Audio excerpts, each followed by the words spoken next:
This is a test of the emergency spatula system. Attention. Attention. Attention, Dangoids. What is this? Hold on. Oh, yeah.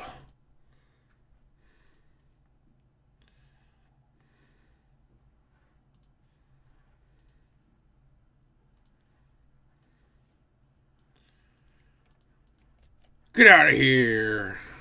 What's going on? Okay.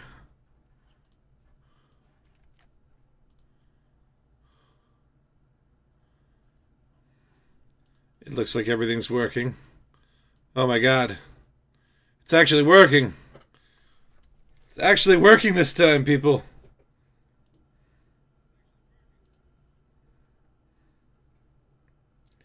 Makes me so happy when I figure out technology. But I literally didn't do anything. It just fixed itself. Which is why I love technology. I love when technology fixes itself. Oh, hello! Lone Star! The Speculos. Spectacular. Special Ed. Spatial Ed. Actually, that'd be a good name. For a certain community manager. Isn't that it? They call him Special Ed? Alright, and we are live. Still on the Enigma Expedition. Welcome to day 4. And, as you can see, we've left off at waypoint... What's it now? 3, 2, 1... I don't know anymore. Don't even count the waypoints. And just look at all the stars that have gone by. And remember that some of them are pretty neat to look at. Like this guy. Look at that. How often do you see one of those? Especially all ringed and floofy. Alright, enough of that. So if you were tuning in yesterday, I've fixed my audio. You can hear the music. Actually, let me know. Are you only hearing my voice, or can you actually hear the game? And some Tom Cook music in the background. Let me know if you can only hear my voice. Because that's what was happening last night. But I fixed it. And here we are at a ringed neutron star. Somewhere out in space. Certainly not in the bubble. Though I couldn't... Whoa. How about that warp tunnel? Alright, let's check this out. Oop. Now that's not a neutron star, but it's quite pretty. It's an O-class star. Oh my. Okay, where'd that neutron star go? Where are you at? There he is. This one is not spastic at all. But it's quite a calm, gentle, slow-moving neutron star. Time for an easy scoop. Easy is as easy does. That's what my pappy used to say. And look at that little cloud of milky substance. Let's take a look. Engaging Explorer Cam. Check it out. That's pretty. Look how tiny it is. You see the clouds are moving? Isn't that cool? Yeah, it is. Now let's take a dip in it. See what it feels like on our ship skin. Yeah. Oh, that's a tiny little... That is really a tiny little neutron star. Even its stream is tiny. But you know, as they say, it's not the size of the stream that counts. It's how much juices you got flowing through it. And I probably should not be approaching it in such a fashion, but...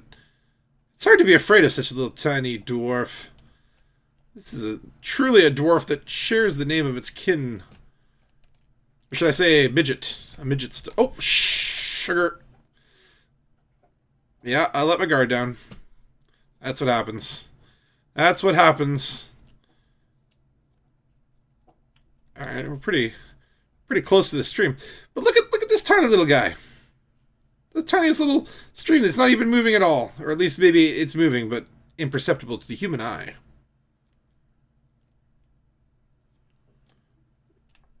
And we'll just wait for the stupidity drive to wear off. So where are we going today? What's the agenda? What are we doing? Well, if you haven't heard, I'm on the Enigma Expedition. What is the Enigma Expedition, you ask? Well, it's actually a mission organized by Greatest for Commander DoveEngima13, where a group of commanders are heading to Colonia in support of DoveEngima, who has been having quite the struggle. But we're out here showing solidarity in the elite DANGUS universe. And in the link to the video, you'll find a donate link to a charity called St. Jude's Children's Hospital. Oh, shoot. Heat sick, heat sick, heat sick. Okay, can we get supercharged? Can we get supercharged? This is hard to supercharge in such a tiny little... Alright, let me... Do I have a boost? No. Alright. In we go again for another dip. We're doing repetitive neutron dunkings here. Okay, we'll just slow down. Oh, there we go. There we go. That's the ticket. Alright, I don't... No more use for you. See you later, short stuff. Alright.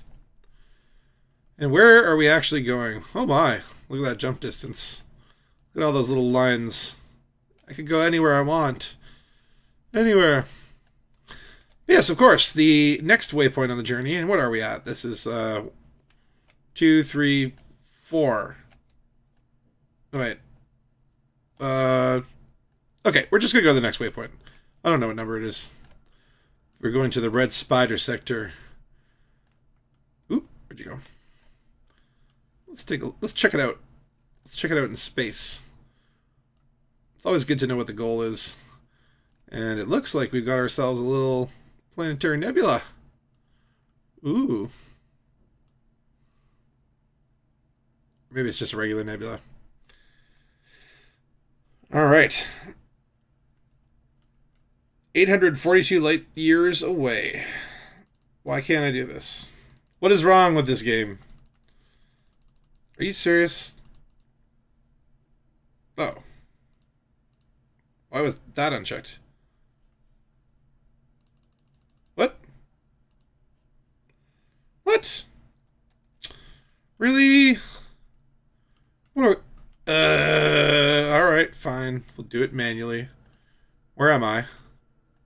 There I am. Alright, so we'll just find the furthest star that we can jump to here. How about you there? Where did you go? Get over here. Yes, you. Don't you hide. That's right. Surrender your coordinates to me.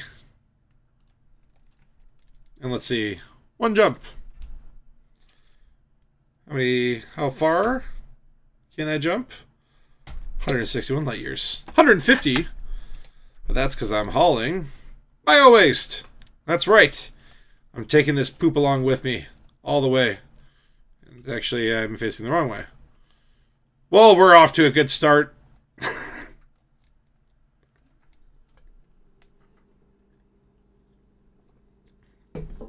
Alright.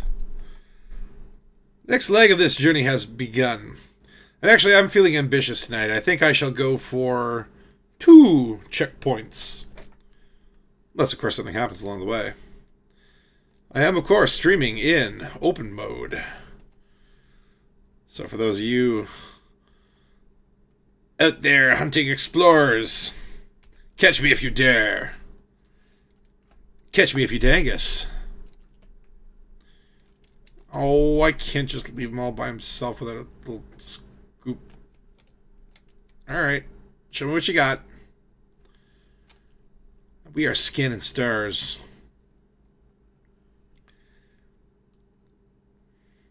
Of course, I will stop to get my name out there in the cosmos if I find untagged stars. What?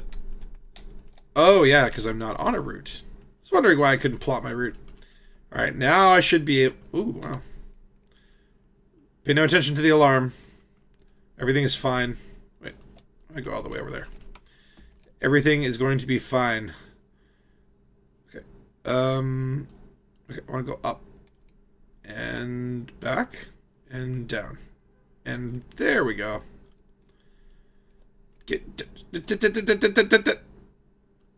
Well, it's still easier than VR.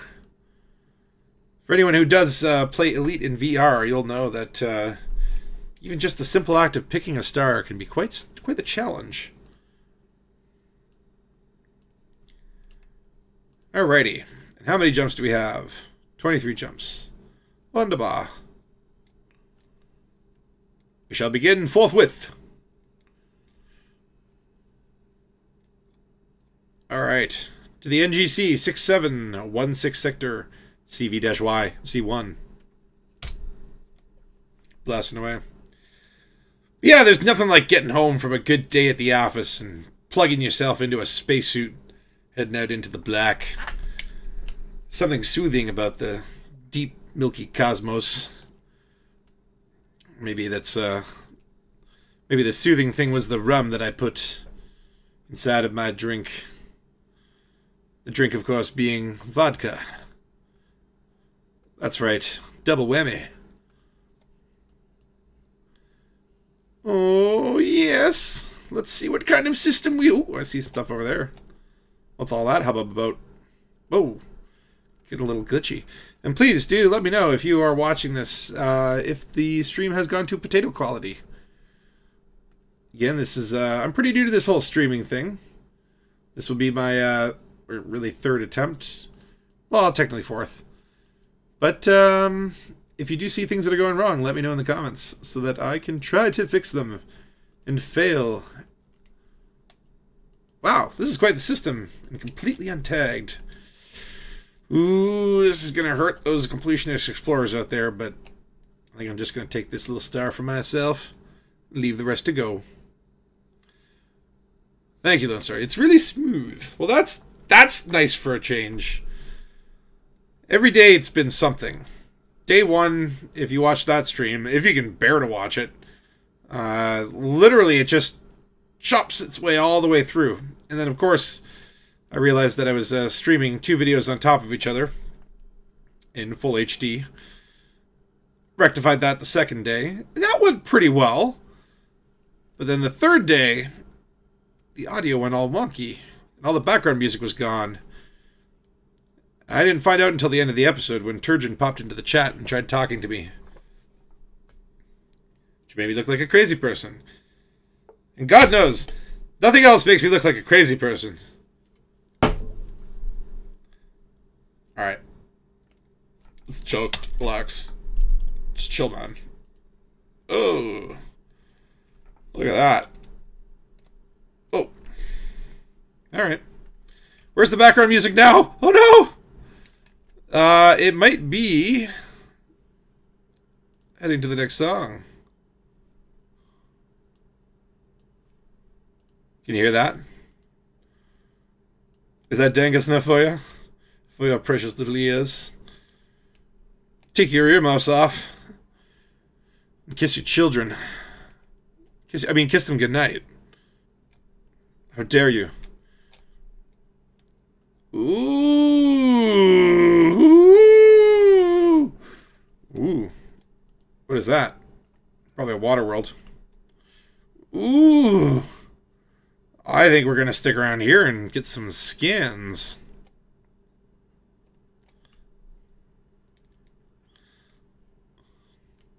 Living in the 80s.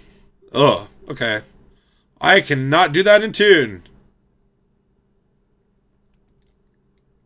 Oh, I gotta go. Living in the 80s. Ah, still not in tune. But I think this actually might be the rough cut version. And yes, you are listening to the great Tom Cook, Commander Doko So. Check him out at Tom Cook on SoundCloud. Just type in Tom Cook and SoundCloud into the Googles. Tom like a Tom, like a Tom. And Cook like the guy in your kitchen with the big knife. And no, not Steven Seagal. Alright, so is there anything worth scanning here? We have very dark planet there. Boring. Blue, blue, blue. Blah, whatever. Give me that sweet candy. Ooh, 77 kilometers, or 77 light seconds, or whatever measurement. You're hearing not? Oh, you're not hearing the music on the stream? Oh my god, I swear. I swear. Okay, hold on.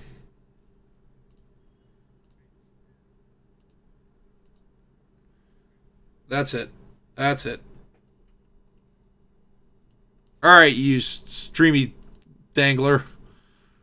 What are we doing here? Putting this up. Alright, you streamy dangler. What are we doing here? Putting this up. Alright, you streamy... That's how you do it! Alright. What are we doing here? Putting this up. Alright, you streamy... That's how you do it! Whoa, okay, that might be too loud. Alright. Oh my god. Oh my god. Putting this up. Alright, you streamy... That's how you do it! Whoa, okay, that might be too loud. Oh my god. It's looping! Oh my god. It's looping! Very good. Alright, you streamy... Ah! Oh wait, I just gotta mute it. Sorry. That was a little glitch. I'm sorry! I got tricked by the devil technology. It's okay now. But, please do let me know if you can hear this music. Damn you, Windows. Damn you, streaming. Damn you, OBS. This is gonna be the worst stream you've ever seen in your life. Listen to that shredding, man. That Tokoso rock. Man. I'm jealous. Wish I could make this. And he does this stuff so quickly. Alright, well, now we can have some proper music. Alright? Alright? Let's not make this into a technical stream. I get, like, literally, like, I swear at least 20 minutes last night I was just sitting here trying to fiddle with the audio. I felt really bad after. What a terrible person. No one wants to see someone fiddle with their audio. Ooh, actually, I wanted to try something. Hold on. Let's see if this is trippy. Wah, wah, wah, wah, wah, wah, wah, wah. Never mind. And the music's gone again. Was that because it was between songs? Or because it's gone? I don't know. You tell me. This is taking quite a while. Of course, you know, you spend the first half of the journey speeding up and the second half slowing down. So it'll feel like it's picking up. Well, can you at least hear the game audio? That's my question. Can you hear the magnificent sound of my ass pumming along? Or is it just my deep, bathy overtones? Bathy! My bathy overtones.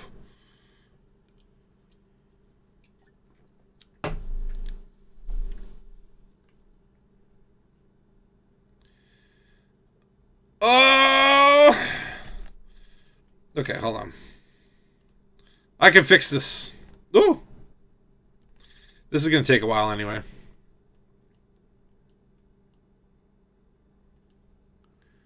Okay. Okay. Should be good. How you liking that? Is that working? Does that work for you? Do you feel it? Do you feel it?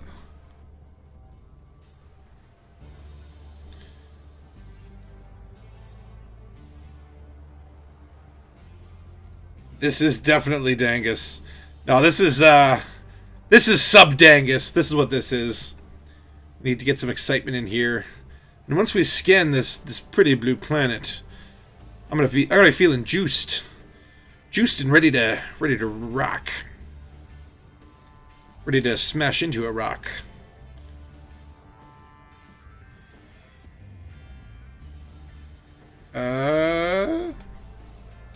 Yeah, I gotta say, I'm a bit divided. I really like the sense of scale that this game gives. But sitting in Super Cruise for 10 minutes is so boring. Give me something to do. If I could just play, like, Pong or something on this. Put my little Netflix movies. That would be fun. Or Galflix or whatever they call it in 3304. Oh, here we go. Starting to get that data. The info is flowing. Give me those scans.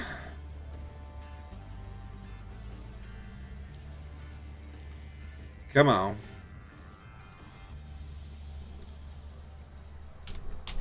Alright, we'll just check the planetary map again.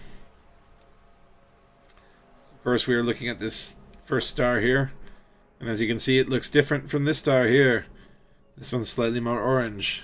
This one's slightly paler, little pastel. That's the meat of the bones. That's what we're looking for. Possible Earth-likes. Oh, I'm gonna scan the shit right out of you. I'm gonna ram my scanner down your throat or up your butt. It won't even matter anymore. You'll just be a tube of data.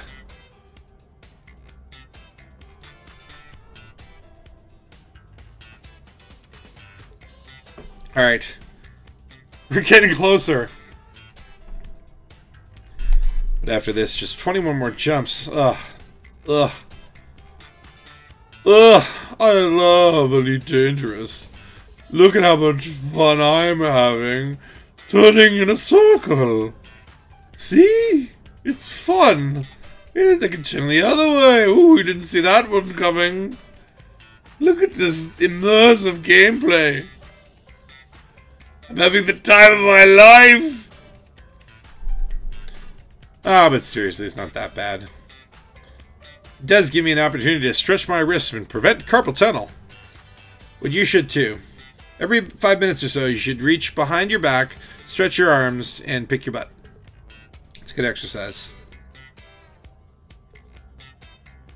Alright. I seriously, quality gameplay. I just want to put a display, actual gameplay. It's like you watch the trailer for Elite Dangerous, and then you do this. And it's like, what happened? What happened? Well, that's okay. You know, there are other games that fill in the niche of the more twitchy space shooters. Actually, another game I've been playing pretty recently is called heck is it? Heat Signature. And that's a fun little it's basically a combination of Hotline Miami and FTL. Oh jeez, okay. Slow down. Coming in hot. Alright. It's okay. We're getting that scan. We are not blowing by this planet without that scan. Oh, it's an Earth-like! Oh my god! Is it undiscovered? Oh my god, I just discovered an Earth-like. Oh my god. Oh! Yay! Literally day 4 and I've discovered my own Earth-like. Oh my god! An explorer's wet dream. Uh-oh, I think I need a new chair. That's okay. I got one in the bottom cockpit. No one's using it. Yes, thank you. That was quite a harrowing scan as well. Let's take a look. An Earth-like world with my name on it. Get off there, orbital lines. Yeah. Well, it's not much to look at, but it could be home. And that one's for the Spank Bank. Alright, let's get out of here. Ooh, maybe I should scan something else here? I don't know. We got lucky on that Earth-like. Let's scan this star. I'm not going to be a jerk. At least we'll get the main 3 stars. And look, I can do it from here. Wonderful. Alright. We're just getting geared up. Earth-like within the first few minutes. I have to say, that's never happened to me before. Actually, it has. Looks like a water world besides the Earth, like... Wait. Which one? This one? Like that guy? Alright. Might as well check it out while I'm here. What do you say there, Lone Star? I wonder if the planet update is going to apply to Earth-likes and other atmospheric planets. That's a good question. I assume the sort of main purpose is to update the landable worlds, but, yeah, I'm guessing, probably a lot of the planets got, if they're affecting the generation system, then it must affect all planets. Unless atmospheric planets are on a completely different system. Which is possible. Of course, I don't think we'll be landing on atmospheric planets anytime soon. Who knows? Maybe end of 2018. Or whatever. What year is it? It's 3304. Sorry. I do a lot of time travel. Back and forth. Time commuter. Oh, it's just a high metal content world. Well, let's take a look anyway. See if at least it's a nice looking planet.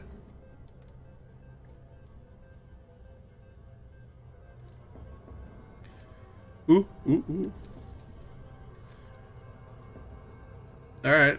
Here's our chance. Check it out. Take your photos real quick. Bye. Yeah, nothing special. But that Earth-like, though. Man, I'm still just like... I'm glowing. I feel special. It's the greatest thing an explorer could hope for. Of course, it'll probably be cashed in by someone else before I can actually turn in the data. Damn it! Don't get any ideas, people. That's mine. My Earth-like. I was the first one to discover it.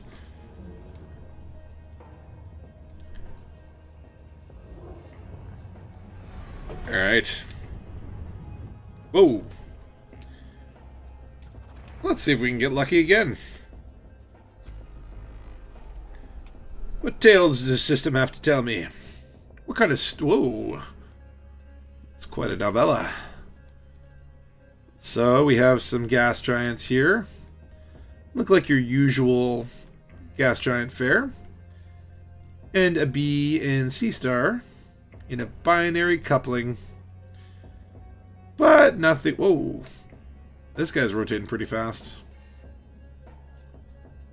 Actually, they kind of all are. Except him.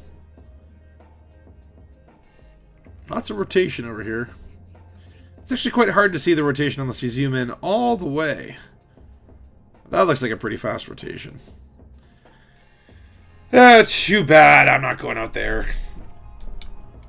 We got lots of jumps to do and lots of stars to see. Leave some for other people to get their explorer kicks out of. Yeah, Lone Star, if you exploration snipe my stream, I will blow that planet up. I will create a mega laser and just take it out. If I can't have it, no one will. I'm just kidding. Wait, was this stream hiccup? Did you see that? Okay. You can't start with space madness, man. But that's what we've done. We've started off in the Dangus. And it's getting Danguser by the minute. And I don't know, I hope you can hear this music. Because it's quite spooky. What's that? Oh, nothing. Whatever. Ooh.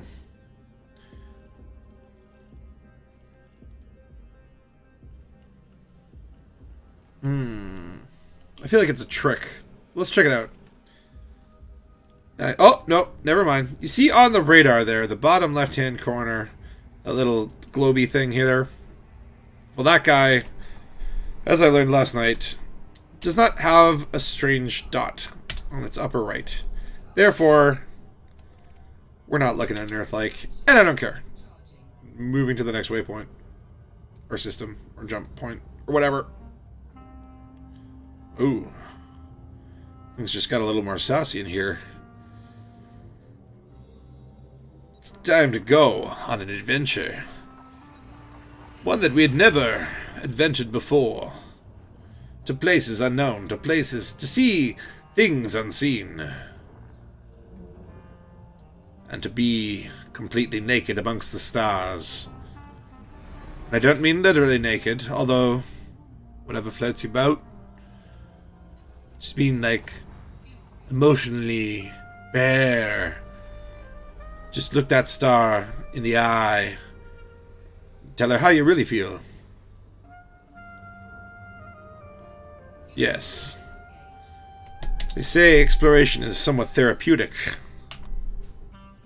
Whoa. Ooh. No, I want one. I want one. I see it. I see a star without a name. I take it. I will give you a name, and your name will be my name. Together, we will be one. Oh wait, slow down. Whoa, whoa, whoa, whoa, whoa, whoa, whoa, whoa, whoa. Okay. Thank you. Come again. Alright, how many more jumps we got? 18. Doing fine. I don't know if I'm going to do the double waypoint tonight. This is pretty taxing. Already I'm not even halfway to Colonia. And I'm starting to terribly regret setting out on this expedition. Oh, no, that's not true. It's for a good cause. We're all here supporting DoveEngima and St. Jude's Children's Hospital and each other in this crazy place that we call space. Humanity's got to stick together, especially with these new Thargoids striking around the Pleiades. Right before I left, I heard Obsidian Orbital was torched. That'll be the day.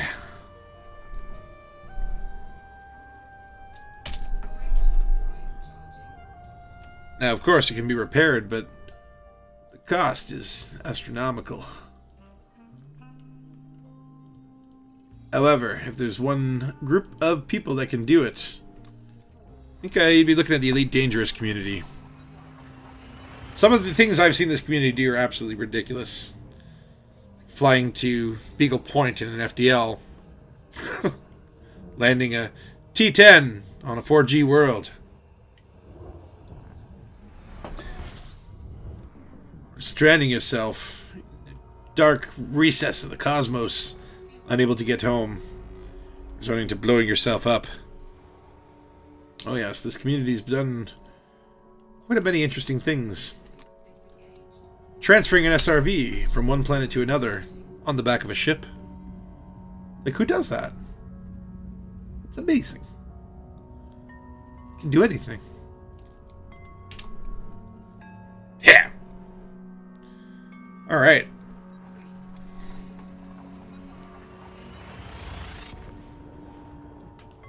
Oh, hi, Frenzy. Gotta go to sleep. It's 1:37 a.m. here, and that sax was simply too smooth. Keep it dangus, mate.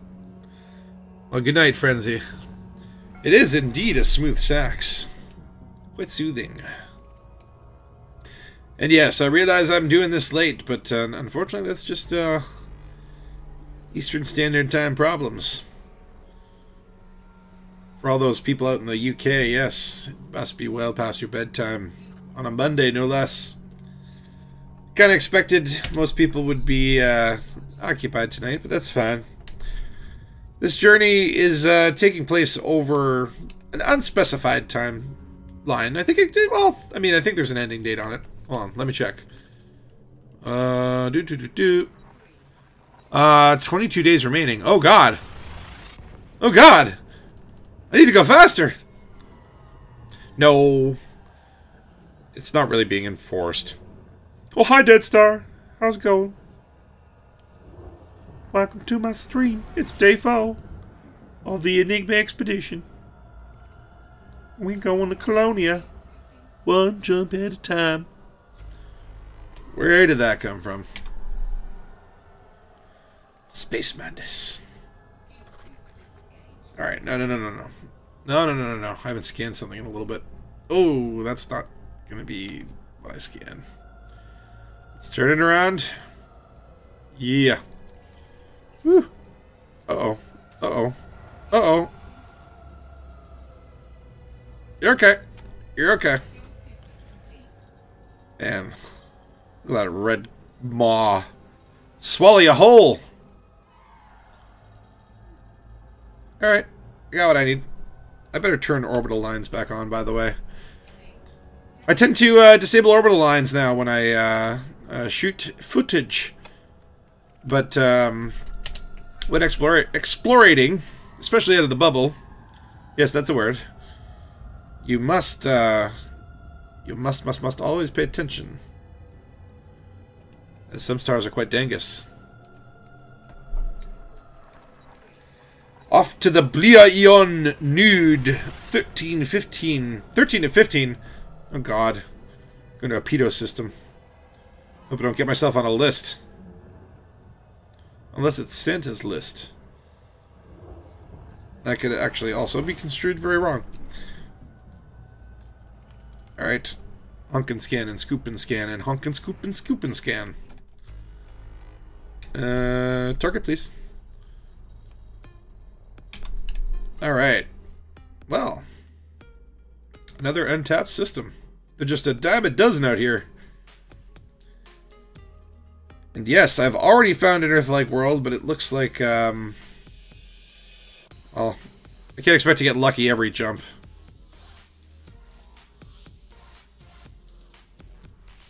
Alright. I think that star will do.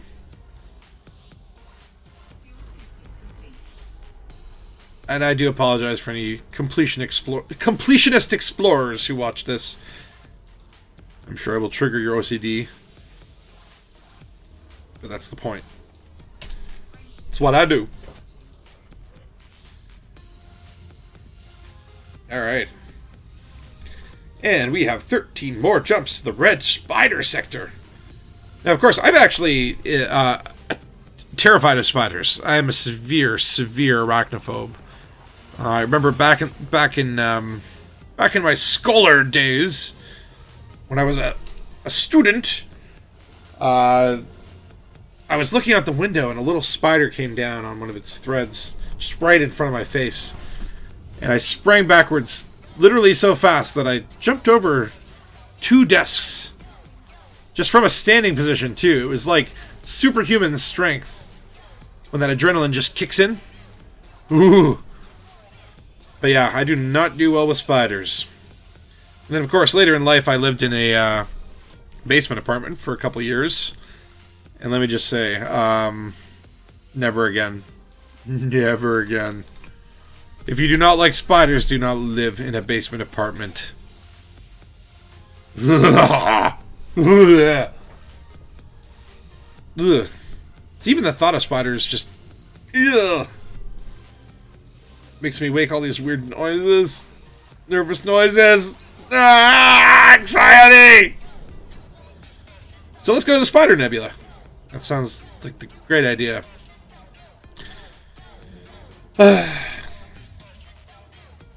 Fine by me, I speed Jones to Beagle and back. Well, I've never been to Beagle Point. Because I can't do it. It's too far. It's too far. Ooh. Okay, I gotta get one of these. However, I will probably return for the second time in my life to Sagittarius A after the trip is concluded in Colonia. Because I do want to see that black hole, that supermassive black hole at the center of the galaxy, once more. See if it's changed since the last time I saw it.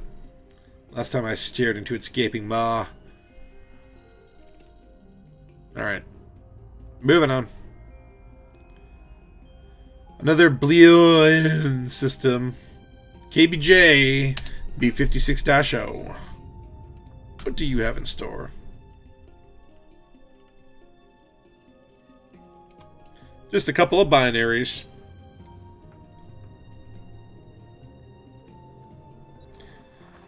I wish my crew could, what is this? Well, hold on. Lone Star. I keep hearing y'all talk about it. Where is Beagle Point? Well, Lone Star, somebody landed this system and I'll show you. But it is the furthest point away from Sol that you can possibly get to. You love the supermassive black hole. I do! And it's also a great song. What band is that? It's Muse, right? Yeah. Good tune. Alright, so let's check out Beagle Point. Ascorbias, by the way. Hello. I am going to watch your stream after I finish up here and see what horrible thing happened to you. Beagle Point. Check this out. Just wait for it. Oh, there it is. Let's see how far away that is from my current location. 62,564 light years. Just to get a little bit of perspective. That blue stuff is the bubble, right? And Beagle Point's all the way over there. Oh, sorry, there's Colonia. That's the bubble. So Beagle Point, all the way over there. Bubble, all the way over here. It's literally the furthest that you can get from the bubble. And people have been here in a fertilance.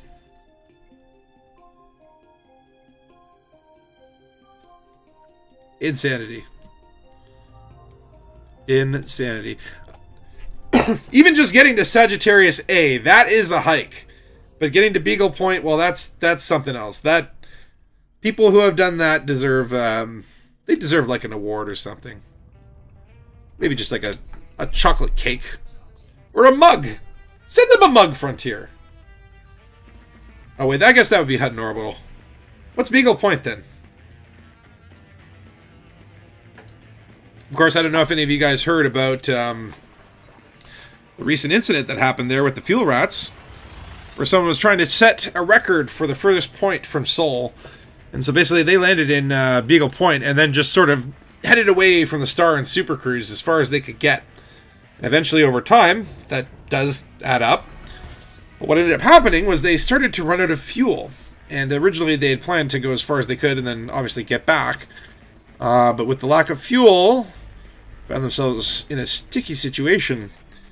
And of course, they got in touch with the fuel rats, and the fuel rats actually sent a fleet of ships out there, mathematically figured out how much fuel would be required, and had one ship sort of transferring its fuel to the next one and repeating the cycle.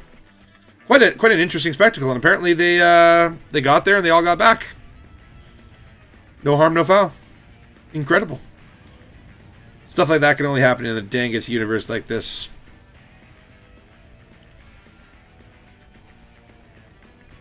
No, I don't know what this is. It looks like a boring planet, but I gotta show something I love in this system. It cannot go unseen. Give me your data. Scoop.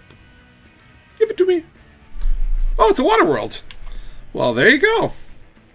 I found a water world. Water world and an Earth-like. This has been a very good exploration journey. And of course... Okay, hold on, let me turn that one a little bit down. But of course, you know, I'm not going to find my own first water world and not take a look at what it looks like, so... Let's get in for a gander. Let me see you with my big blue orbs. Oh, look at you. Another big blue orb of a different type. Kind of looks like he's got little pockmarks there. Oh, hello, water world. So shiny. Seriously, is that shiny? Ooh. If I see any land, I swear. Well, you know, it ain't much to look at, but it's mine. And it's never been seen before. First time. Yeah. Oh, ooh, ooh, is that icebergs? That looks like an ice continent. That would be pretty cool. Ice continents. Scorpius, what are you saying? I saw a snagged Waterworld today. Better not be my Waterworld. Heh. So you snagged a Waterworld and you think this is me moving in on your claim? Well, whoever gets to cash it in first, eh? There's a forum list for the 65,000 light year from Soul Club. I am number 691, I think. Well, Dead Star, kudos to you. I will send you a cake. An exploration cake. And you better explore that cake before you eat it. And here we are on the move again. Heading towards the next waypoint. With only 8 jumps to go to the Red Spider Nebula. And I'm quite interested to see what this is going to be all about. Because I've not been here before. Oh, Scorby thinks he's going to beat me to the claim. No! No, sir. Because I'm quick. What are you, in a T10? I'm in an asp? What's your jump range, Scorby? Come on. Next thing you know, he's going to stay up all night. Just making his way all the way back to Sol just to cash it in. And then jumping back to catch up. I can see you doing that. 32 light years, that's actually not bad at all. 32 light years in a T10. Wow. Somebody knows how to engineer. My ASP, although I have to say the reason it is this is because it's fully decked out, is sporting a 40.3... Why is my jump range going down? Oh, probably because I'm fueling. But yeah, I'm only sporting a 37 jump range, so you're not far behind me in your T10. That is really quite something else. And 7 more jumps to the Red Spider Nebula. Boring system. Bye-bye. Never see you again. No one will ever scan you.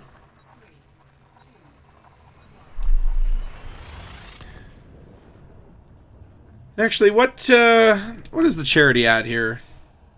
Let's see how the Just Giving page is doing. $1,870 out of the $2,500 target. Well, that was after we surpassed the $1,500 target, so this is basically the charity donations on Waypoint 2. But if you're watching this, click the link below and send some moolah over that way. Do something good with your life. Come on, you can do it. Be motivated. I'm a terrible person. Whoa! Okay, I already discovered don't really care. But, ooh. That could be at a Waterworld. I suppose I must. Fine. How much is a Waterworld? 9 weapons, 2 SRVs, and a fighter blade. Chafe and fuel limpets. What is the T10 made out of? It's made out of anaconda plates or something. Hey, machine messaged me at 7:50, which is the time that it is now. Ooh, he might be around later. Awesome.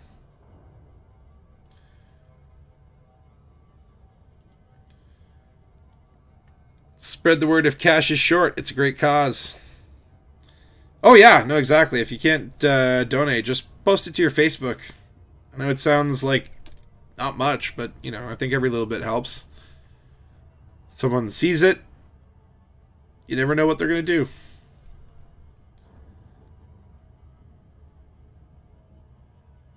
But yeah, if you can't, if you don't have a Facebook, just open the window, lean your head out, and shout the URL into the street. And tell people what it's all about. Tell people what the good word is. I think people used to do that before technology, before telephones. Just open your window and shout in the street. People don't do that anymore. We should start that up again. Of course, not if my neighbors had anything to say about it. And yes, we do have a Waterworld here. Of course, not a new discovery, but at the same time, sometimes it's great to get multiple scans of the same thing and chart its progress over time. That's how science works. Collaboration. Multiple people coming inside of the same... No, that's an orgy.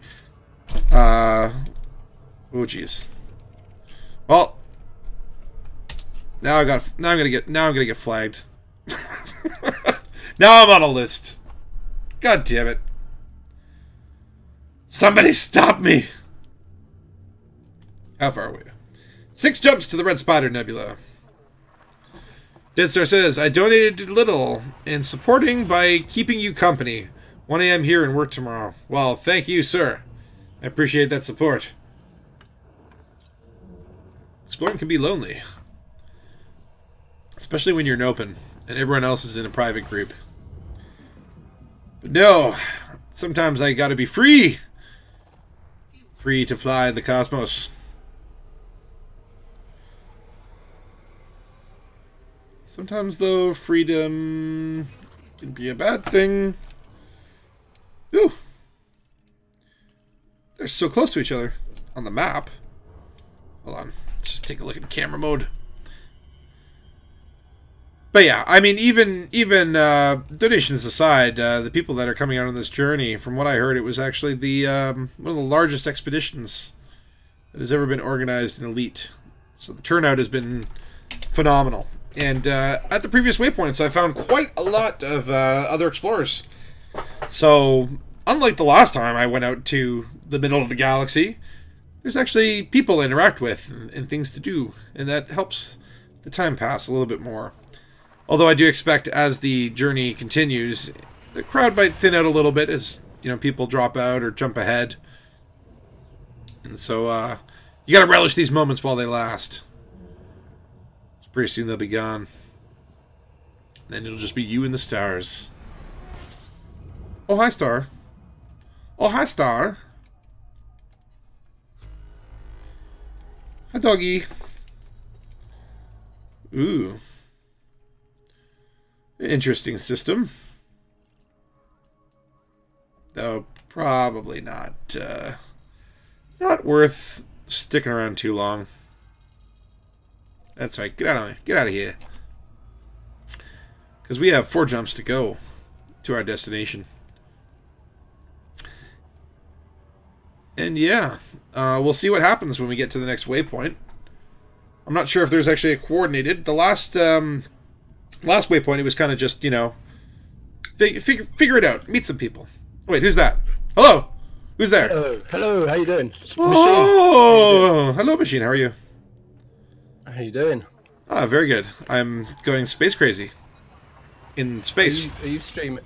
Are you streaming? I am. We are live. Oh good. So It's me, just home. Yeah, but in the snow. I was in the snow just now. Oh yeah, that surprise snow. Yeah, we had a surprise snow in the afternoon, and it's coming down hard. Yeah, I made a stupid mistake and stopped my car to text my work colleague to say I don't think I'll make it in tomorrow, so you better come in early. And then I got stuck in the snow. Oh. But luckily I've got a shovel in my car, so I got myself out of trouble. Right. Sorry, people in the chat. Can you hear Machine? Because last night Turgeon came on and no one could hear him, so it was just me talking to myself. And oh man, I was going crazy trying to fix it. I'd say Scorbs today, he was streaming and his sound was pretty awful. Yeah, I'm gonna watch. I'm gonna watch his after I finish.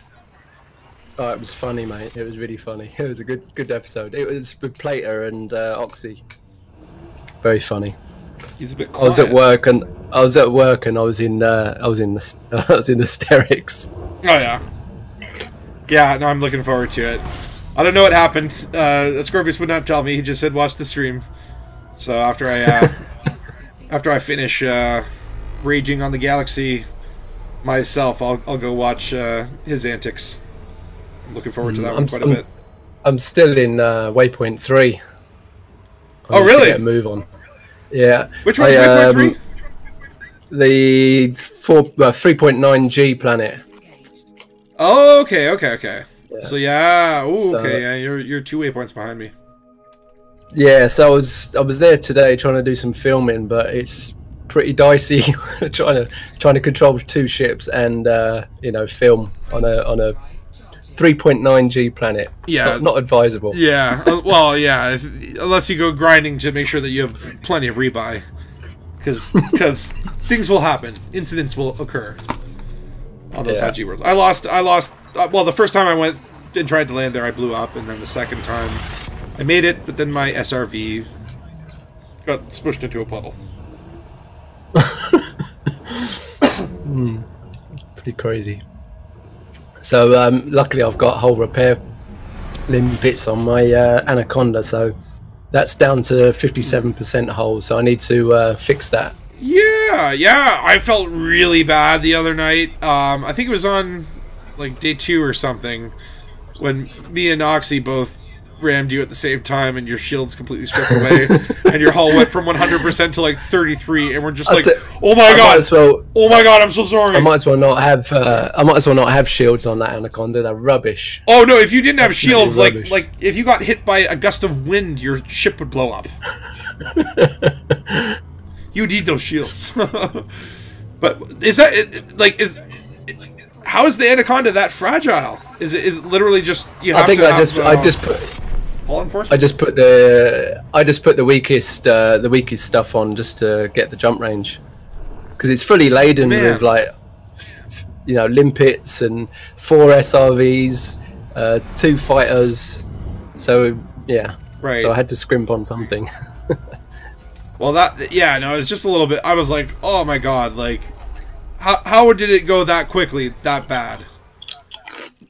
Well, before I landed there, I was doing a bit of filming, and I wanted to take a little bit of damage just for the filming, and I took a lot of damage. And then when I came down towards you, you guys bumped me, and it took it right down. But I went back to the station and repaired it, so it wasn't too bad. Yeah, at least there was a station in that system. If that had happened, you know, halfway to Colonia. Oh, there it is. Well, there you go. I'm going the wrong way. Turn around. Yeah, so I just hit the waypoint, and it's the Red Spider sector. So we have a beautiful, beautiful view. Yeah. It's quite interesting. Yeah. Was there supposed to be like a meetup rendezvous here? Let me quickly check the forum thread. Great Test little conscious Jiminy Turgiminy Cricket is Turgeon. But Great Test voice just went out to check the forum. Yes. Yeah, I mean, I've been wondering, how the hell does everyone get these waypoints? Because I'm looking on EDSM, and it's just giving you the you know, the actual waypoint, but not the coordinates of for the meetup. Right. So and I'm like, how does everyone know this? And it's in the forum thread, isn't it? Oh, it's always in the forum thread. Yeah. It's always the forum. Yeah. But let me read the little blurb here. So the Red Spider Nebula, also cataloged as NGC 6537, sounds very Star Trek-y, is a planetary nebula located some 4,000 light-years away from Sol. The nebula has a prominent 2-lobed shape, possibly due to a binary companion. What? What? I'm going robotic. Domo arigato, Mr. Roboto. Domo. Domo. Can you hear me? Yeah, it sounds very funny. Whoa! Like a robot in distress. What's going on? Are you there? Machine has become a machine! Oh, that's better, whatever you've done. I literally did nothing. I just waited for it to fix itself. Because I heard you've only got a 1 megabit upload, haven't you? What, does everyone know now? Well, I heard you and Oxy when you were setting up your stream the other day. You talk about your bit size once, and pretty soon you can't live it down, eh? So you've been doing any filming or just streaming? I have been doing a little bit of filming. I do plan to put together a little more cut together or coherent videos rather. Yeah. But yeah, I'm not sure the pace of those because I kind of have to go away for work this Thursday, and I'll be gone for like a week. So I'll be playing a lot of catch-up. So I figured I'd do some live streams here, just have some fun. And then when I get back, I'll probably start editing one of those videos as I figure out what the heck the plot's going to be. Yeah, I know what you mean. I've been adjusting mine on the fly, really, because I've sort of left. Obviously, I've left the bubble now, and I'm still editing the bit in the bubble. And there's just parts that I'm like, oh no, I need extra shots, but you know, it's tough. So you got to work around it. I'm pretty close to pulling the trigger on an alt account. It's gonna happen soon. Just because I'm going to want to get back there. Although, the one thing we do have to look forward to is that the Q1 Beyond 2.4 Chapter 1 Alpha Beta 1 will be launching on January 25th. Which means that at least we'll be able to get back into civilized space via beta. And it's usually a good time to do filming as well, because there's all sorts of quirks and that, isn't there, in the beta? I can finally fly one of the big three.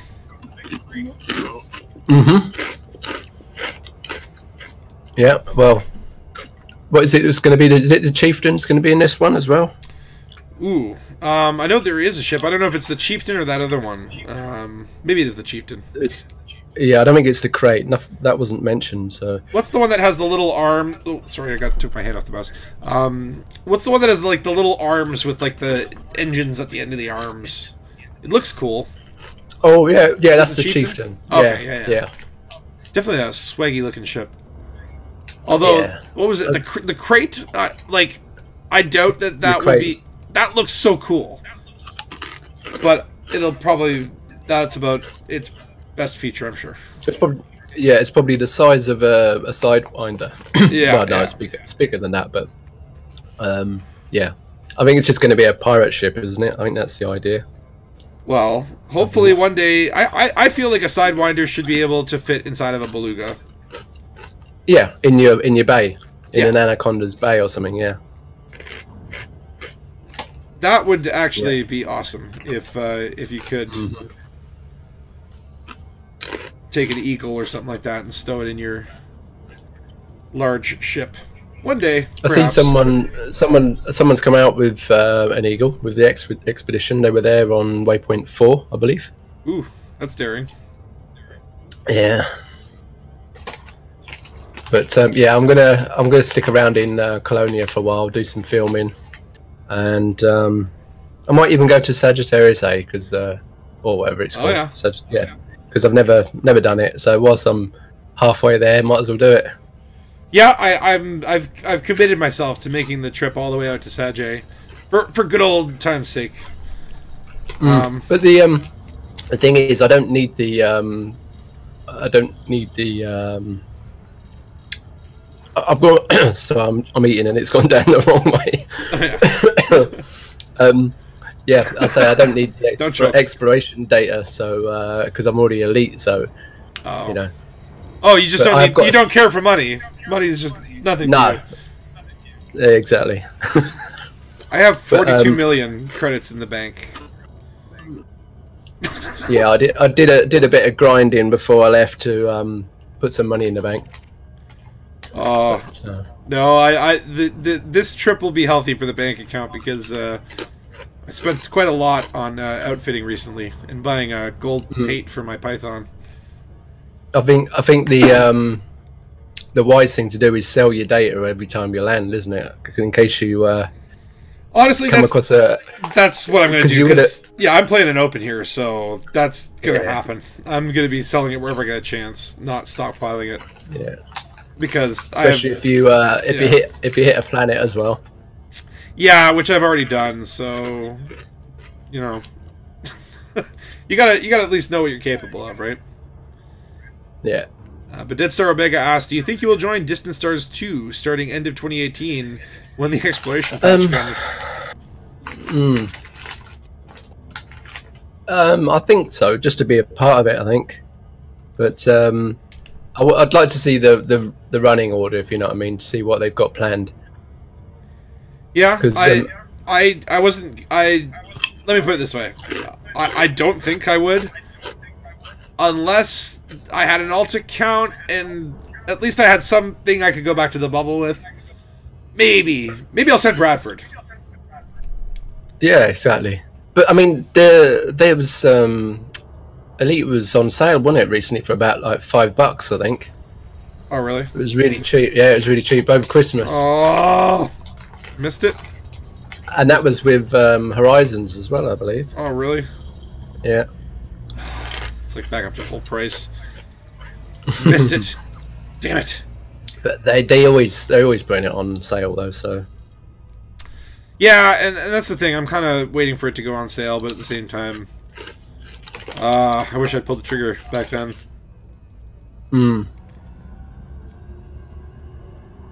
Because, like, I really wish that you didn't need to actually buy a second copy of the game to run an alt account. To me, it's like, just like, let me log into a different account, like an email address, right? Yeah. Is it so hard? I suppose it would just be abused, though, wouldn't it? Well, yeah, everything gets abused. It's always that one guy the annoying for thing, everyone, right? The annoying thing is having to buy all the, all the new skins and ship kits and all that for your second account if you want to use them for filming and things like that. I didn't even think of that. I say I totaled my my spend in the store up, and it was about 340 quid, which. Oh my! Yeah, it's a lot of money. Just doing a gravity check here before I land on this planet. I'm so paranoid right now because of my recent experiences. I guess see if I get a nice view from this planet. This is another waypoint. The next two waypoints that you, because I guess, are you on your way right now? Yeah, I'm still sitting here. I'm just admiring the view before I take off. Everyone hears you crunching machine. Why don't you tell us what you're eating? What you got there? I'm eating. Sorry about that. I'm eating some French fries. It's Really? Those are French fries? That crunchy? I thought you were gonna say like chips. They are potato. They are chips. Yeah, but we call them French. Well, these ones are called French fries. They're just long, stringy chips. I am so confused right now. Yeah. Have you heard of Twiglets? What? No. Okay. That's racist. Right. Well, anyway. What is that? I've nearly finished. Twiglets. They're another savoury snack. Oh my. No. Twizzlers. I know Twizzlers. No, I've not heard of that one. I sometimes go. There actually is here in Toronto. There is a UK confectionery store that has a whole bunch, Quality Street and Jammy Dodgers and whatnot. So I will go there occasionally and sample some foreign snacks. But yeah, weird treat names over there. Yeah, I suppose so. Do you still have Snickers, or are they? Well, we used to call them marathons, but I think we changed them to Snickers recently. I don't know if it's the same over there, but Snickers has this thing where the wrapper, it doesn't say Snickers anymore. It has a bunch of different weird things like regret, or insubordination. Those are probably not the actual words that are on there, but just really weird things on the wrappers. Like Coke started doing with their bottles, putting names on it and trying to be edgy and hipster. It's like you're a chocolate bar. Like, don't reinvent the wheel. Just make the wrapper blue, and people will buy it again. Okay, you don't need to put like terrible things on your wrappers. Oh, Turgeon's in the chat says French fries are shaped potato sticks in the vein of cheesy puffs, only not cheesy. Okay, this is this is hard to follow. What about chip sticks? Have you heard of them? Chip sticks? You're kidding me. No, they're even thinner and crunchier than what I just ate. But yeah, thinner and crunchier. Right, everyone will be happy to know that I've finished eating and drinking now. So Actually, I'm not happy. I was the sound of the tuning was actually quite rhythmic. It was quite hypnotic. It was like a cow chewing grass. Very crunchy just in grass. from work, I was a bit hungry, so. Oh yeah, I also got home from work. I still haven't eaten, but I have a chocolate bar on my desk. Not a Snickers. Alright, low G world, no problem. Nothing can go wrong here. Absolutely nothing.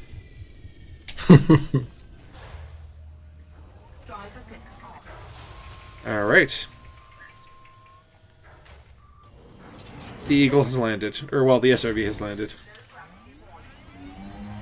Right. Man, I love... After being on a high G world, low G is just so refreshing. Whee! It was really, really low G. Hmm. Whee! Right, I'm just going to do a bit of filming. I won't be a second. Oh, please, please, indulge yourself. While I indulge myself in this view. Alright, oop. Nope. Of course, here's the Chrome SRV skin.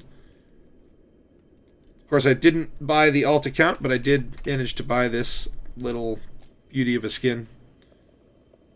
Yeah, I've got one of them. They're nice. Yeah, I love the shiny metal. Shiny and chrome. Alright, let's check out what we came to check out. Ooh. You know what I'm going to say that looks like. Turgeon, how you doing? Yes, hello boys. Did you hear Lady Greatest on Plato's stream earlier? Ah! Did you? I Did you? It was a laugh. It was a laugh. It was cruel, but it was fun. I couldn't resist it. Oh, you tortured. It only took moderate prodding to make me record that. I'll have to join up with you one day, Turgeon, because I downloaded more Fox. Oh, I've cool. been playing with it. Yeah, so I was actually trying to do it. And freak everybody out. Yeah, we could be sisters. Oh yes, that would be hilarious. Oh dear. But yeah, some of the voices sound strange, but some of the deep ones are pretty good. Yeah, could have yeah, fun with them. Have you got all the additional voices? I did download a few, yeah, but mostly I just tweak them and use my own versions of them. So I can be Gwydion at will if I need to be. Get us a cup of tea. Yeah. So do I sound a bit rough? Get rough. But it's the women ones that are tough because you have to do half the voice acting yourself. That's the trouble. I swear I heard Turjana Unleashed minus the filter the other night, and it was quite possibly. It was quite possibly. It's scary. A little bit more disturbing than with the filter. Oh, it's monstrously disturbing, and that's why Gray freaks out from it because he's heard that. Yeah, he's heard the voice. No man should hear that voice. The uncanny valley. It is. It's terrible. It's just extremely camp, is what it sounds like without the filter. Yes, that's what I thought. Yeah, it wasn't sexy. Oh God, no! It's not sexy when it's done properly. Yeah. Uh-oh. But yeah, I mean, how the other thing is, the flip side is, if you're doing the voice without the filter, it sounds creepy and get the hell away from me, you perv. But if you're doing a normal voice with the filter, you end up sounding like Greatest did in that sample I ran through earlier, because it just doesn't work. Ish. Do you listen to yourself as you're talking so you can hear what it's sounding like? 'Cause I find that quite off-putting. It is. It's very off-putting. So I tend to record bits in Audacity and play it back to check. Okay, yeah.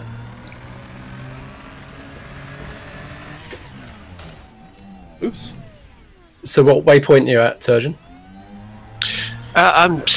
Where am I? Just parked outside the 3.9G world because I've been filming, editing, filming. Right. Yeah, that's why I am on there as well. I'm actually on the planet at the moment. Yeah. What am I up to time-wise?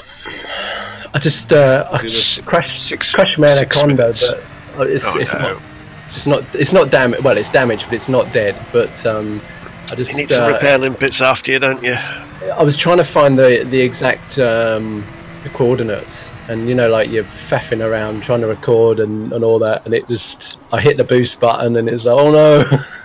Yeah. And it didn't charge enough in time, so I managed to just pull out of it, but I hit the ground and took my shields and down to about 57%. So, but I've got some whole repair limpets which I will put into a film somehow.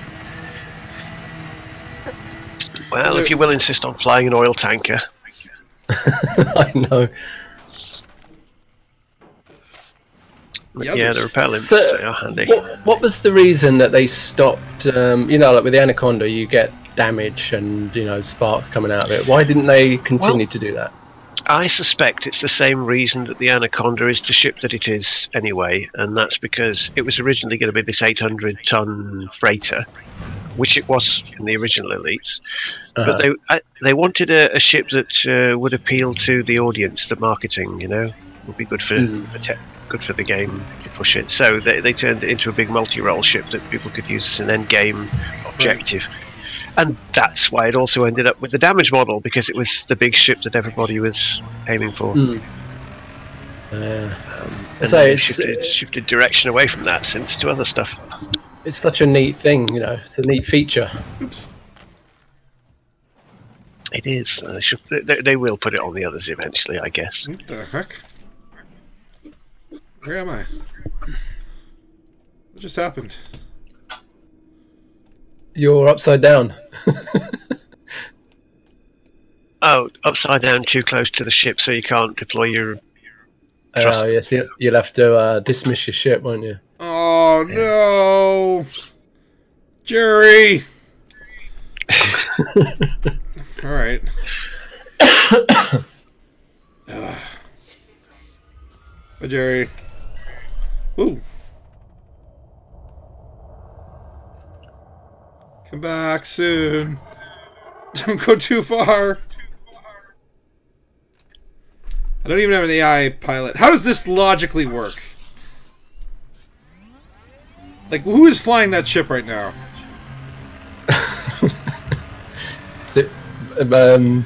Bradford. Yeah, but why can't they fly for me?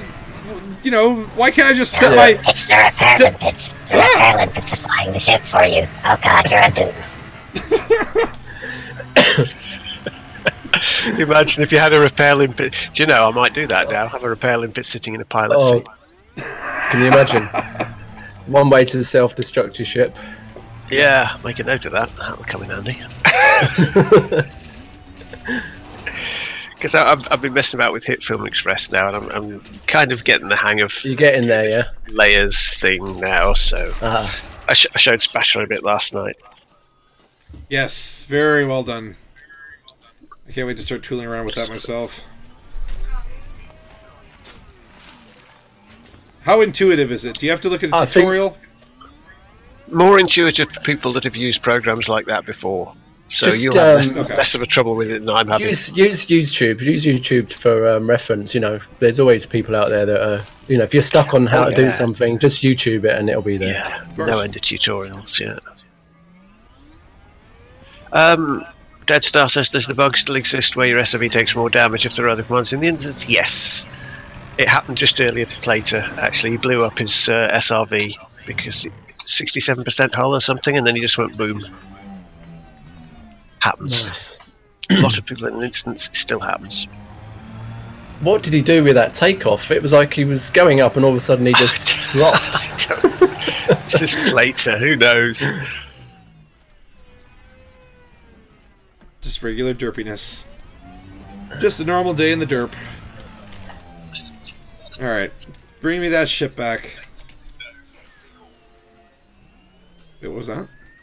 Oh, ship recalled. That's a ship. Your ship is calling. Your ship is calling. Sorry, I gotta go. I gotta run an errand. I'll be back in a couple days. Jerry. Jerry! I gotta work late at the office, honey. I come back later. Yeah. Oh, God, no. It's just that's the plot to Star Trek 2. Yeah.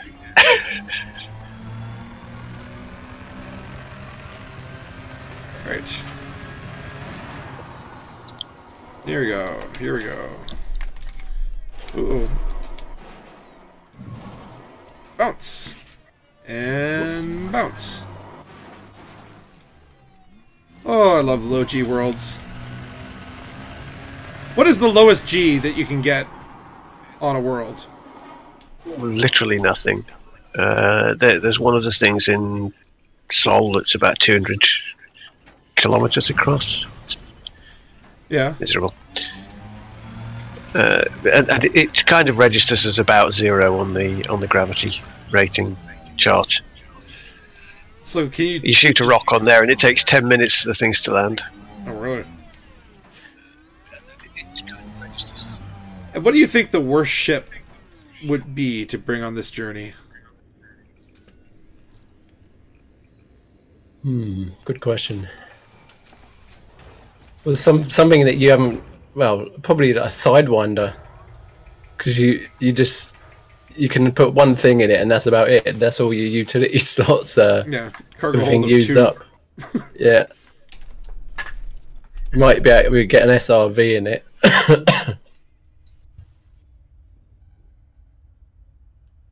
All right, so I feel like we're about, no, that's not halfway. Damn it. We're like maybe the 4th waypoint here is like a quarter of the way, or the 5th waypoint. Just whatever waypoint. My sound there.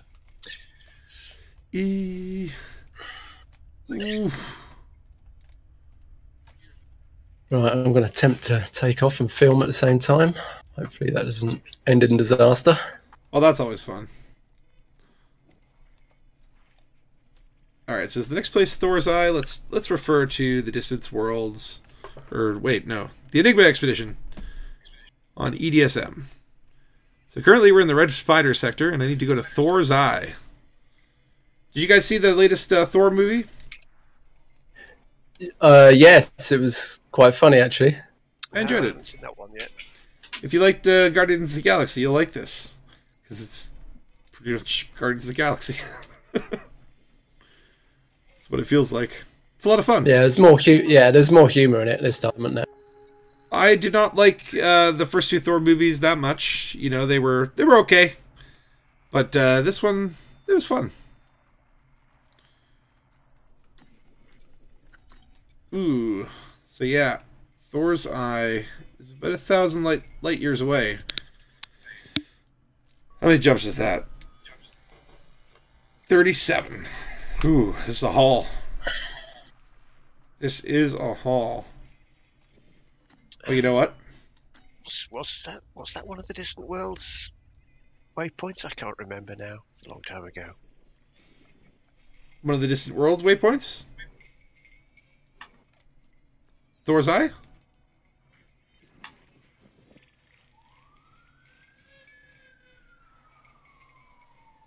Ooh, yeah.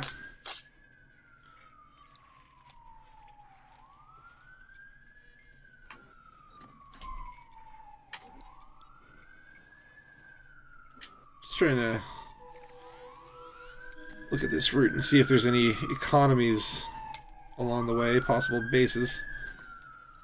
Oh no, the cops. Sounds like yeah, they're coming for you again. Hide under the bed. Yeah. So this is Spatula streaming live from jail. Again. Hey! I'm only in jail undercover trying to catch that granny fiddler. Of course. It's like, but wait. Why are you trying to catch a criminal in jail? If he's in jail, he's already in jail. He's not in jail for the right reasons.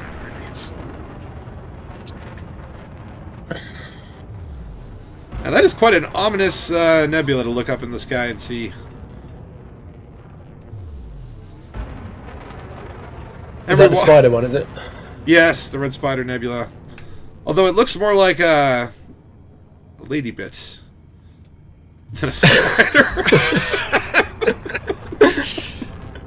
Well, it didn't until you said that. You were all thinking it. It just looked like a pink diamond from where I'm seeing. If you look at it upside down, it kind of looks like a little bishop bobblehead sort of thing. You can see its little hat. Yeah. Kind of looks like a Lego. Yeah, Oh, I'm glad to see the back of that place. Don't worry, you'll get here, machine. Just keep your eyes on the next horizon.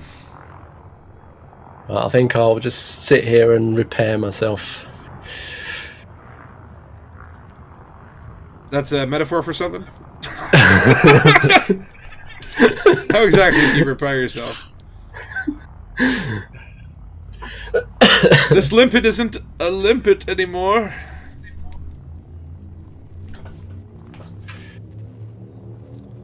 Right, I should be safe there. 41 kilometers up. Right. Nowhere is safe. Not in space. Right, I've never used one of these things before. Let's have a look. What Oh, no, that's not good. Are you using repair limpets on yourself? I've just... No, I just activated my AFMU and it took everything offline because I didn't have enough power to run it. And repair, no! I'm on that 4G planet. I think I'll wait until I'm out of this. Oh, yeah. Yeah. I think I'll get out of here first. Ooh, that is scary. Fuel scoop disengaged. I'll see if I can actually get another angle of the red spider before I leave. See what it looks like from the other direction. Where is it? Probably gonna get it further away from the star before it's really gonna become visible. I'll take a few minutes out of editing to try and catch you up. What, are you in the fleet com? And I'll just use you as waypoint markers to catch up. Who, me or machine? Well, you're further ahead than he is, aren't you? Because he's still... Yeah, I'm probably near you actually, Turgeon. Yeah, Yeah. I'm in open. I'm just in orbit. Oh, right. Someone will be in fleet com. I'll just Do you look want- on the map. I'll tell you, That'll do. I've got the waypoints bookmarked if you want to follow me then.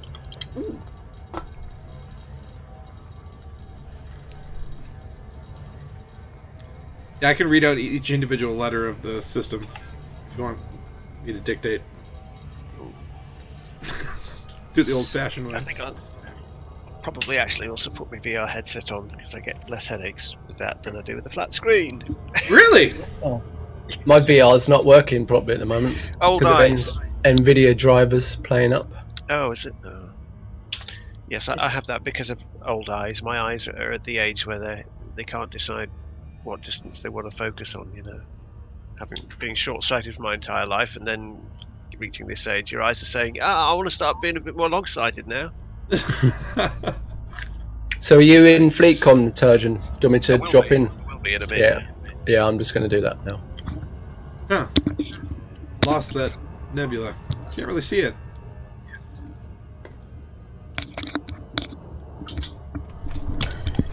Oh.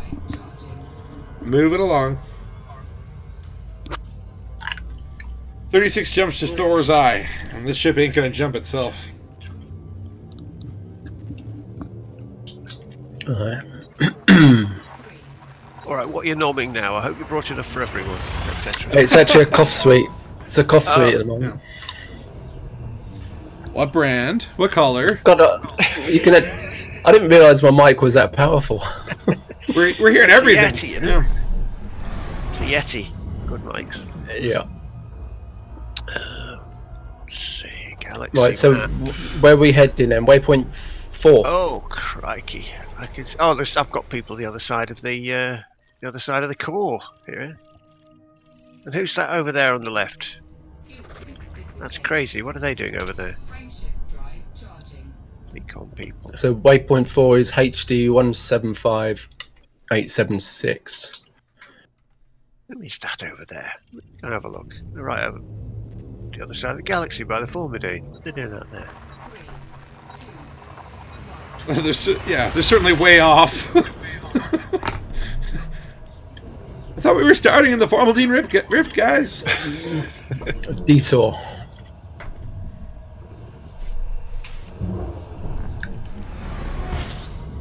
Actually, maybe I will pop into FleetCom just so I can see what you guys are up to when I look at my galaxy map. Because literally no one is out here in open. Not even in the bubble, which is so tiny now. Tiny little place. So far away.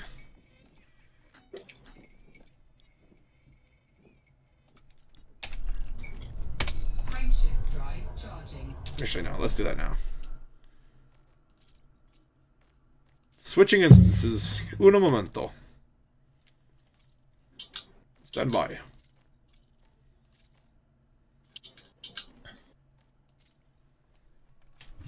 Who runs FleetCom? Who's like the organizer? Well, it used to be Aramis' Alt. I don't know what it's now. Greenberg in the FleetCom channel runs it mostly now. I think they transferred the private group over. I can't remember. Long time since. Alright, so how do you use this thing? How do you use an AFMU then? You just activate it. Yeah, if it's got power, you just... I've got power now, yeah. Yeah, you select the thing you want to repair and set it to repair. And obviously it doesn't do the whole, does it? That's what the Olympics are for. Yeah.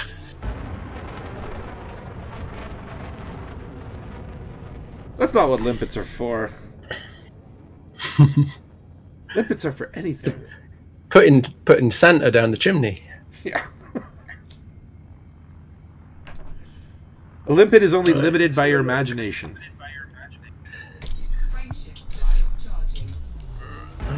Okay, repairing. Whee. Killer Spud says, don't forget to turn modules back on after repairing them. That's good advice. Never repair your thrusters while you're in Super Cruise. Just a small point. Oh, that drops you out, doesn't it? Yeah, it turns your engines off, basically. Yeah, I guess that would make sense. What if you turn off your FTL while you're in witch space? Come on, do it. Ah, well, let me. That's why they locked me out of the computer. Because they know what you're going to do. It's like, there's totally enough computer power to run in witch space. No problem there. We just don't want you to screw it up. Oh, hi! It's Oxy. Dingo. Alright, where's... Alright, so that's all that done. 1758 thingy, right, okay. Whole system discovered by Punkopo. Okay. Righto, how many jumps to start? 20. Let's go.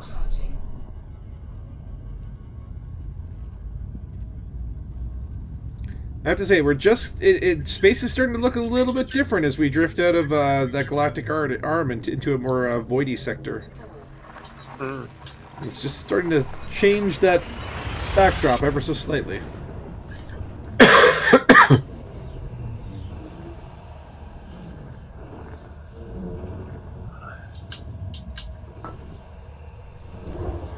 Series of rather routine jumps here.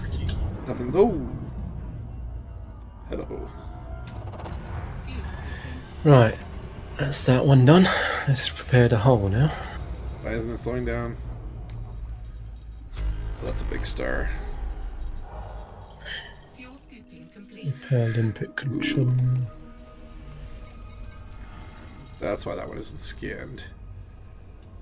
Ooh, get away, get away, get away, get away, get away, get away, get away. It's getting hot.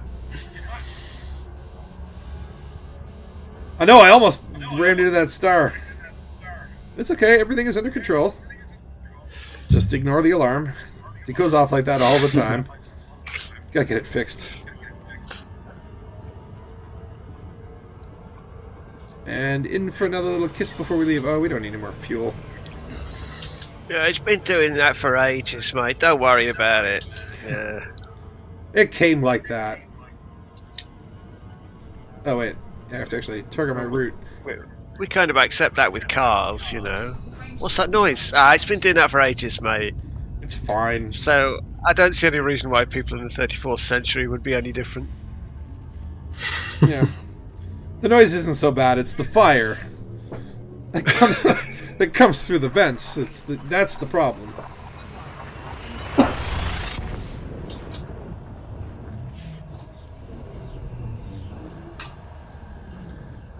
And has anyone reported a hyperdiction anywhere outside of the Pleiades? Like, do you think there's a chance of spotting a Thargoid out here? Well, not really. I mean, people say they have, but not unless you bring one with you. It's very much bloke down a pub told me. So you know. Yeah, no Oxy. Yeah, my mate Jerry, he says that his mate Kev, you know, he was listening to a bloke and he overheard a chat and he said one of them heard about someone who'd had a hyperdiction. Yeah. Hyperdiction. There are clinics to help you break those. Well, no, I had one the other day that had nothing in it. It was an empty hyperdiction. Really? I was carrying 4 canisters of Thargoid biological matter. So either it was Bob and he decided, oh sorry mate, didn't know it was you, and he just disappeared off, you know, as soon as he saw it was me, or it was Thargoids who went, oh he's hauling shit. Yeah, pretty much. I was gonna say, I'm like, what is Thargoid biological matter exactly? Yeah, Thargoid biological matter, bio waste, you know. Oh, he's hauling shit, man. Get out of here before he sees us. He's after our poop. He'll expect us to take it off and. But yeah, I was like, the moment the hyperdiction started, I was like, oh god, and I was going to stab at the cargo thing and jettison it before they, you know, because I'm carrying Thargoid stuff, but drop into an ordinary space. Yeah, nothing. yeah. There's just a wake, you know. Yeah, well. Like, what happened? What happened there? Didn't even stick around to say hi. No. Commander Uthred Ragnarsson says, greetings from 42,000 42,926.44 light years away. Yeah, you must have taken over from the future. Yeah. When did you send that message? Yesterday? You sent it on day 1. What is the lore explanation for intergalactic instantaneous communication? I don't know. Michael Brooks posted something about it years ago on the forum, but I just sort of looked at it and went, was it just kind of one of those rubbish? Like, yeah, that's not really an explanation. It's just a brush off. Yes, it is. Yeah, it is. It's a bit rubbish. And I say it does annoy me because we are in a situation where you could use commanders as the vector because they travel faster than light anyway. So if you strap something to a ship, it would, you know, data it would travel faster than light. So you don't need actual fast FDR communication, except of course for things like multi-crew. You know, you have to have it with that. Well, of course. Exactly. Well, how can I just go randomly into some explorer ship halfway across the bubble? Yeah, jump in someone's seat 60,000 light years away. You can't. So there has to be some kind of quantum-y, tunnel-y, subspacey bollocks. I don't know. Or maybe it's more like a Black Mirror kind of like we've altered our consciousnesses so that we live forever, but long distances we just completely black out because there's no point in remembering that. We would go insane. So we just completely forget, and really years have passed. Yeah, that works. You have your own personal calendar in this universe. And that's kind of what the original long distance travel was in the old elites. You just knock yourself out. Yeah, you had a time scale on the thing, and the journey would take you about 4 weeks, and you just accelerate the time, and you just watch the clock spinning way as it's spinning forward. Right. The excuse was that you take some drug beginning with Q. I can't remember what it was, and it sort of puts you and drifts you out in this nebulous state of Dead Star suppositories. It is quantum entanglement, and that's. I'm just gonna mute you for a second. I'm just caught something. Dare you? Please yourself. How so I won't be ignoring you. Nobody mutes baby in a corner. Why do I always resort to Dirty Dancing for my go-to quotes? Is that your happy place? I've never even seen the movie. I just know that line. Perhaps that's what it is then. It's some sort of unfulfilled guilty pleasure desire thing that you really want to see the film, but you don't. Yeah, it's just repressed emotions there. Jack Morgan says I prefer Josh Hawkins' SQEK Squeck system. What is that? Oh yeah, that's right. He had some piece of tech delivered to his ship by Canon, didn't he? In his stories, it was some sensor enhancement that allowed him to communicate over long distances. Yeah, Squeck. I can't remember what the abbreviation stands for. Nor does he, probably. It's like, do you think anyone will ask?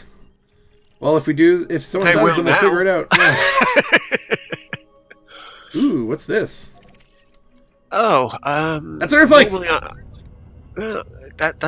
There's a gas giant here that looks like a turnip. What colour? How weird. Oh, in your system? Yeah, my system. Yeah. Oh, and it's been discovered as well. That's weird. Out here. Jack Morgan says, "Oh, correction, squawk, SQUC." Squawk. I still have no idea. Like some sort of mutilated version of squawk. Yeah, that's right. Yeah, I can't remember what it stood for. Found an Earthlink, but this has been discovered. I did discover. It's still worth. It's still worth 300 thou if you scan it with a DSS. Which I did. Wonderful. Not like the old days, mate. It was worth 30k. 30k when I was out at Beagle Point. Really? Oh. Yeah. 60k if you were the first discoverer. Wow. Oh. Oh, there it is. Superluminal Quantum Entanglement Communication System. Well, that makes sense. Yes, that's the one. So the SQEC, Squeck.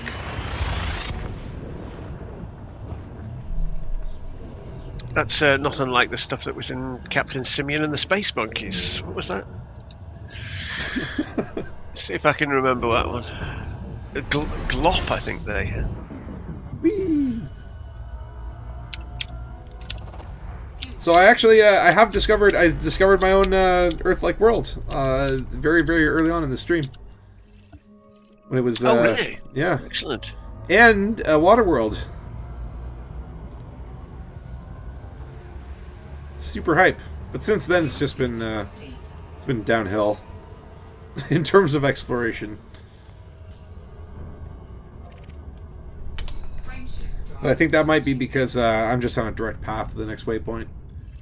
It's a very well-trodden territory.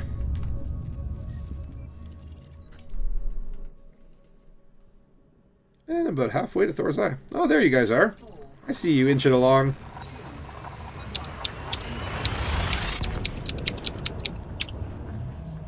Yeah, of course, I'm just trying to get as far ahead as possible, because I may not have time to play later in the week. I'm back. Stop talking about me now. Oh, hi. How'd your filming go? Who's that? Yeah, not too bad. Not too bad. Don't know where I'm going to put half of these shots, though. Oh, that's the fun. It's figuring it all out in post. Yeah, sod it, we'll fix it in post. Yeah. Like The Last Jedi. Yeah. How do you feel about that? Because I actually really liked it. It was good. It was good as a sci-fi film, but not as a Star Wars film, in my opinion. But I disagree. I think it's one of the best Star Wars films. I still haven't seen it, that one. I'm not going to until it turns up on the telly in a minute. Okay. No spoilers. No spoilers. A cynical enough mood to watch it without swearing too much at it. I mean, Yoda looked so strange as well. Because he was a puppet again. Yeah, but it was supposed to be the original puppet from Empire, but it just looks squished. Well, that thing's probably been sitting around in a warehouse forever. No, they had the mold and they made an. But Bashir, we're heading into spoiler territory. We shouldn't. Shouldn't talk about who's in the film. I suppose not. Yeah. Especially when It was quite yeah. Darth Vader turned up. It was it was stupid. I will say that the Muppet version of Jar Jar was much better than the CGI version of Jar Jar. I'm glad they brought him back. Yeah, I mean, like, now I get it. Now I go back to Phantom Menace and I'm not so annoyed. Well, JJ did say that the next one will tie it all together in a nice, neat package.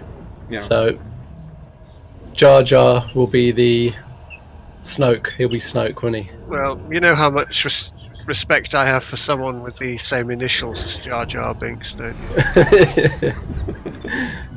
Mr. Lens Flare. Yes, I have no respect for him whatsoever, I'm afraid. Shibuka would probably be going, "Oh man, really?" But no, I don't. So I'll say this. I think he's a hack, to be honest. I would say that he's a competent director, in the sense that, you know, he produces a movie that makes sense. It's not awful. It's not like, oh, that is a shit shot. You know, it's not artistically genius, but they are competent. Yeah. Let him do the first reboot, and then move him to the side. As a writer, I'd cut his hands off, to be honest, to stop him writing. I would. I'd cut his hands off to stop him writing, because he's that bad. That bad. It's a bit barbaric, but just take away his typewriter. But that's not enough. What if you swapped his hands and his feet? He'd probably actually write better. But I feel like is he really, like, how involved is he in the writer process? It feels like he always brings in like a Damon Lindelof kind of buddy kind of thing. I don't know how much. I wonder always how much input J.J. Abrams actually has in, like, the story. I'm sure he's got veto power, but does he come up with these things? You can see his fingerprints all over things. You really can, because he is, in my mind at least, he is a fan fiction writer.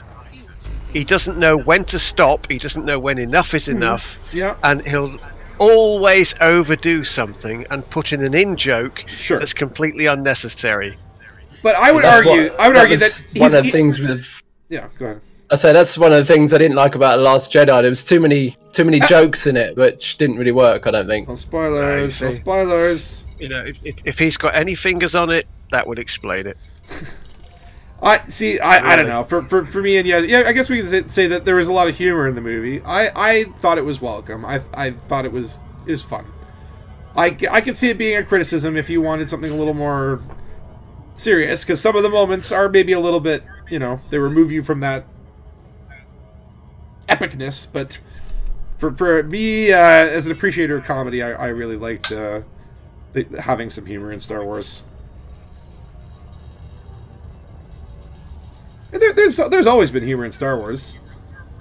Yeah. Oh yeah. But it was.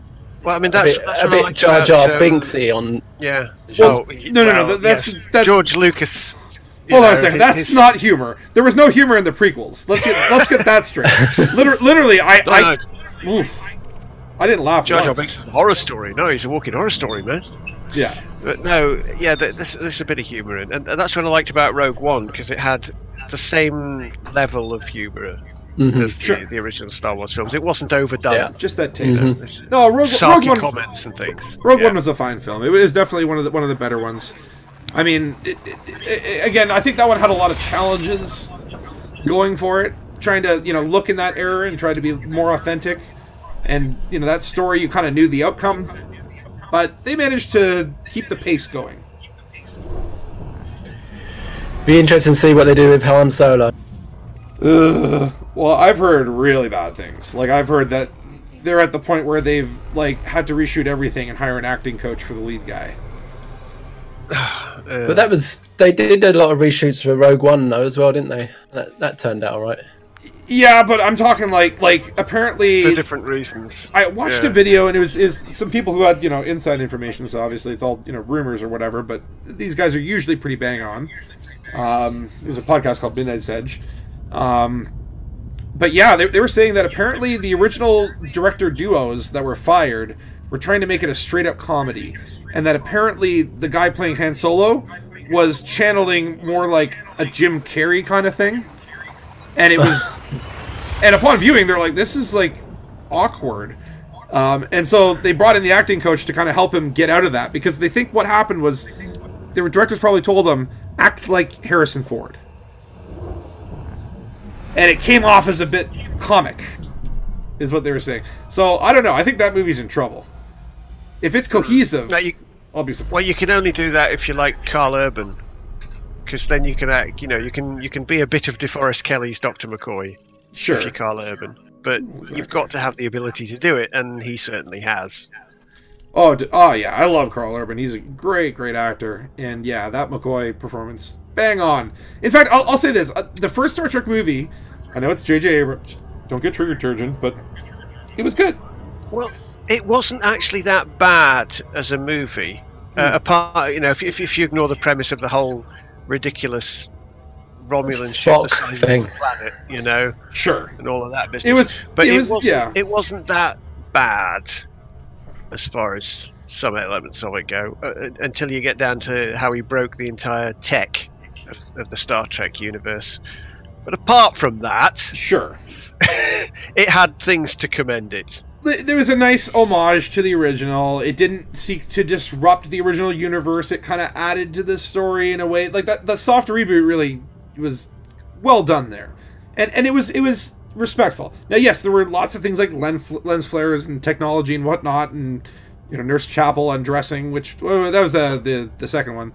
But you know, that was just awkward. I felt awkward during that. It's like, this is supposed to be sexy, but it just comes off as so contrived. But someone under the bed peeking. Yeah, you know what I mean? It was just like, this is just weird.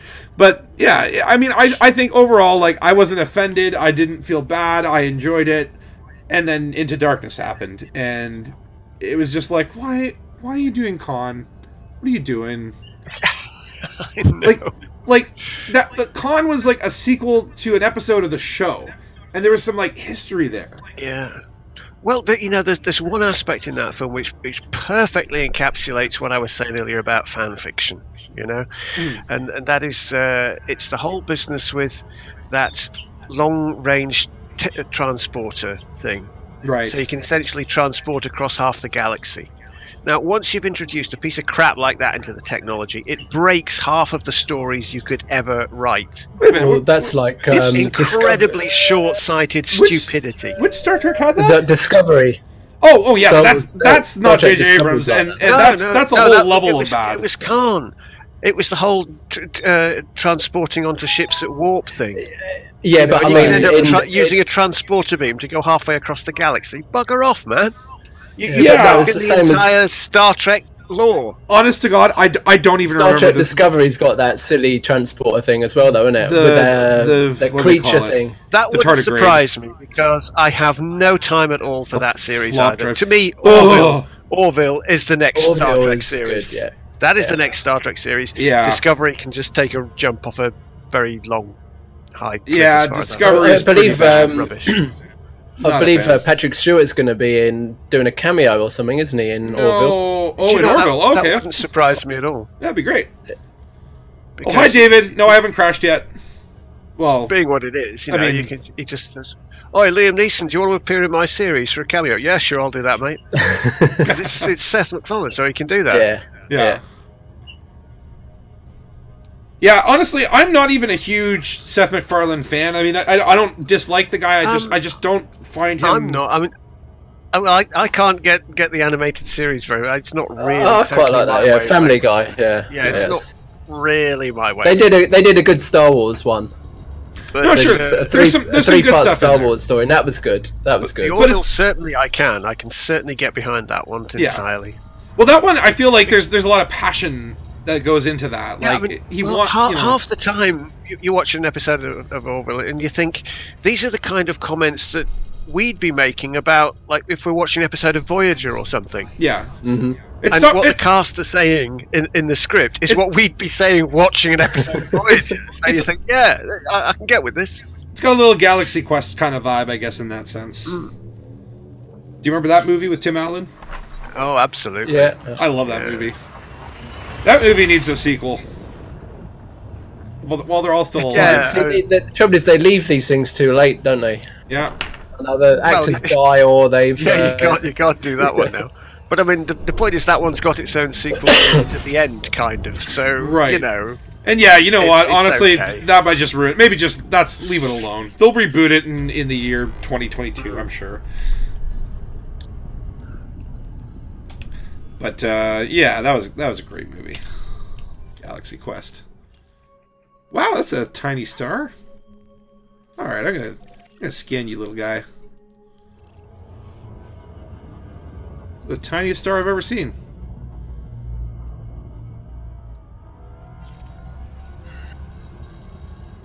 Are you sure it's a star? Not like a smudge on the windscreen or something? No, it's one of them purple. It's one of them purple stars. Oh, yeah. They're not quite stars. Yeah.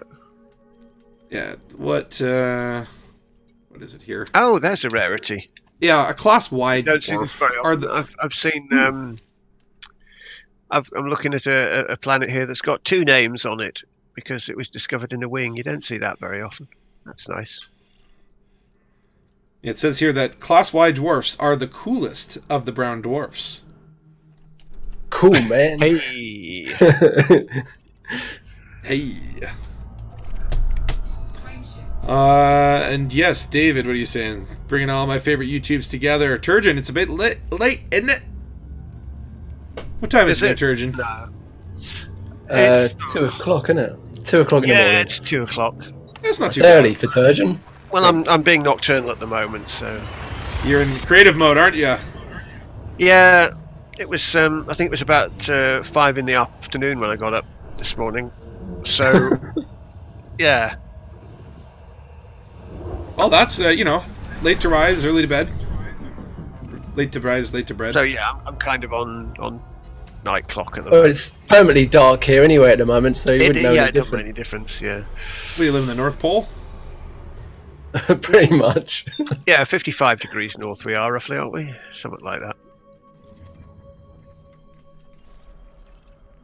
Look at that. One of them grape light gas giants. Too far away. Moving on. Yeah, I'm not bothering. I think I've scanned one planet. Doing that, there's no point. Oh, so I got I'm the 17 same. jumps. 17 jumps. You look at it and think, oh, oh, 3,000 light seconds away. Nah, can't be bothered. Yeah. Yeah. They only stop for Earth-likes and ammonia worlds, yeah. Yeah. How much is an ammonia world compared to an Earth-like? Hang on, didn't I post that? I posted that thing, didn't I? Oh, you mean yesterday? Yeah, you posted Yes, you posted I did, something yeah. in there, yeah. I did. Yeah. If I do too many things at once, I'll probably break the stream. Let me have It's working right now, and I'm happy. They seem to be about half what an Earth-like is. So you could get, for a first discovery, 320 thou for an ammonia, it looks like. Oh. There is an app, isn't there, that you can download that you run whilst you're playing, and it takes the log files, and it actually then tells you on screen how much what it's worth and how much it's worth. Yeah, Is it this thing? ED Discovery? No, it's not that. It's something that puts an overlay on your screen, in the top corner of your screen. Oh yeah. I think if I remember rightly, Obsidian Ant demoed it on one of his things. Yeah. That's cool. Actually, wouldn't mind downloading that. Although I find when you start putting too many overlays on it, that's when things get wonky. Where you hit Control Shift and something pops up and you don't know how to take it off. Just as you fly towards the sun. Yeah. Or High G World. Man, look at my shoulder bouncing. Oh boy. That felt very violent. And we got a fuzzy pink star here. Ugh. This just looks ugh. I gotta scan it. Elite Tracker, says the Killer Spud. That must be the one. Okay. Maybe I will check that out while I'm watching. Once I finish this stream, I'm going to go watch Ascorbius's. See what misadventures he got himself up to earlier today. It was pretty funny. Worth a watch. It was a crossover stream with. Yeah, strange things happen when you cross the streams. Yeah. Yeah, don't cross the streams. Frameshift drive charging. Kind of interesting group of bright stars up ahead. Yeah, the sky really looks different here. 4, 3, 2, Yeah, there does so far. There doesn't seem to be many sort of events put on when you land at a waypoint. You know, for a meetup, it just seems to be people standing around bumping into each other with SRVs. You need some races set up or something. Or...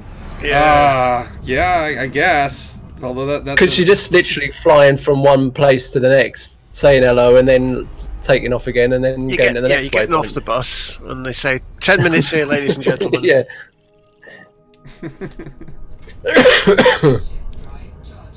Actually, I know a friend who went on a tour of Europe with his parents, and it was one of those buses, and they went to like 18 different cities in like 8 days. And it'd be one of those things where you get off, you take photos at some landmark, and then you get back on the bus, and like 80% of the trip was just spent on the bus, traveling between places. Yeah. And I'm like, you could just download a bunch of photos from Google and say you went.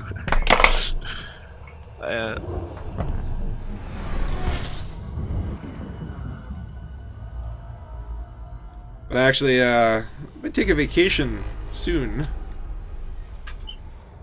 Never really had a proper vacation. You should come to the UK and meet all your YouTube buddies. Well, here's the thing. I'm actually really seriously thinking about Frontier Expo in the fall. Because that would be the perfect time to come. A great excuse to go to the UK. And, you know, see all the elite stuff. When did they announce that last year? It was about 2 or 3 months before the show, wasn't it? So it gives you plenty of time. Mm. Well, this is a nice system. Three stars, all close together. Uh-oh. Oh, I'm coming up on an O class, I think, by the look of it. Going too fast. I'm going too fast. Can I scan it? Ooh. Oh yeah, that's definitely an O.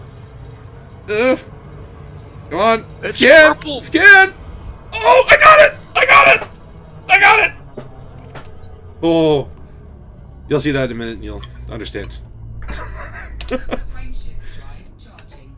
Sorry, machine intergen for your ears. Oh, this is the destination. That's why it's a purple star. I wasn't keeping an eye on how many jumps I had left to do. I never do.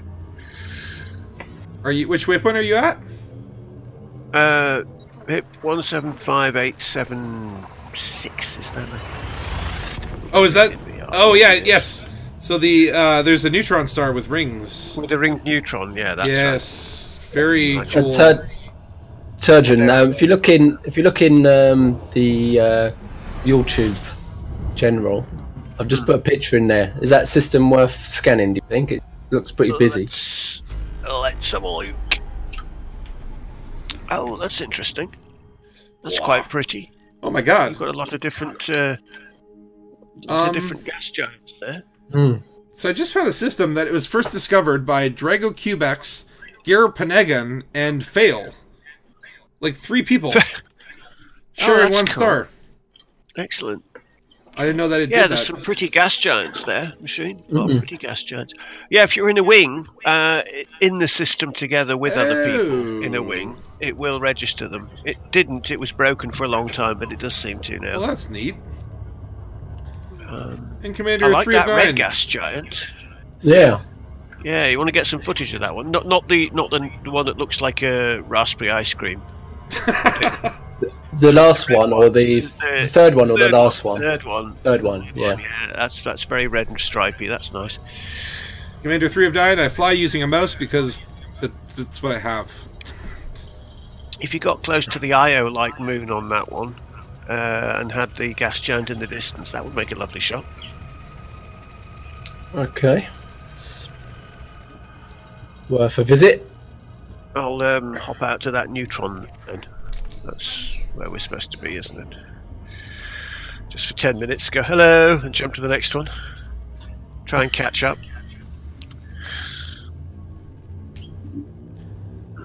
Commander Uther Regnisson says, spatula your nearest system where I discovered 3 water worlds and 2 terraformable. 3 water worlds, 2 terraformable. That's amazing. That's not shabby at all. Ooh, and he's giving me the coordinates. Bob, by today's money. I think I'm Worth gonna a have to pay-per-view check Bob it out. without the first discoveries. Yeah. I'm gonna have to check that one out. Sounds too good to pass up. Well, let's see how far away from it I am. Alright, and first let's just check this system. Whoa! Ooh, nice and symmetrical. Sort of. Got a gas giant almost as big as the parent star.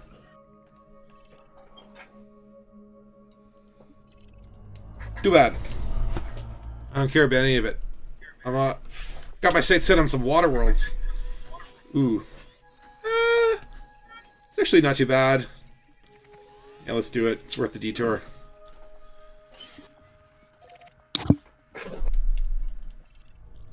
How many jumps? 9 jumps. That's nice and neat. Frameshift drive charging.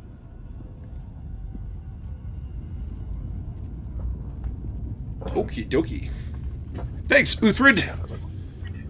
This should be neat. See how far away that is from me. 4, 3, 2, Probably reckon about, 20 or so jumps.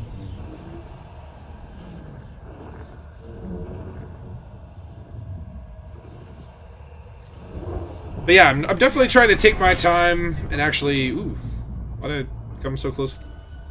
So far away from it's the actually stop? 40. It's 40. 40. That one. What's your jump range again?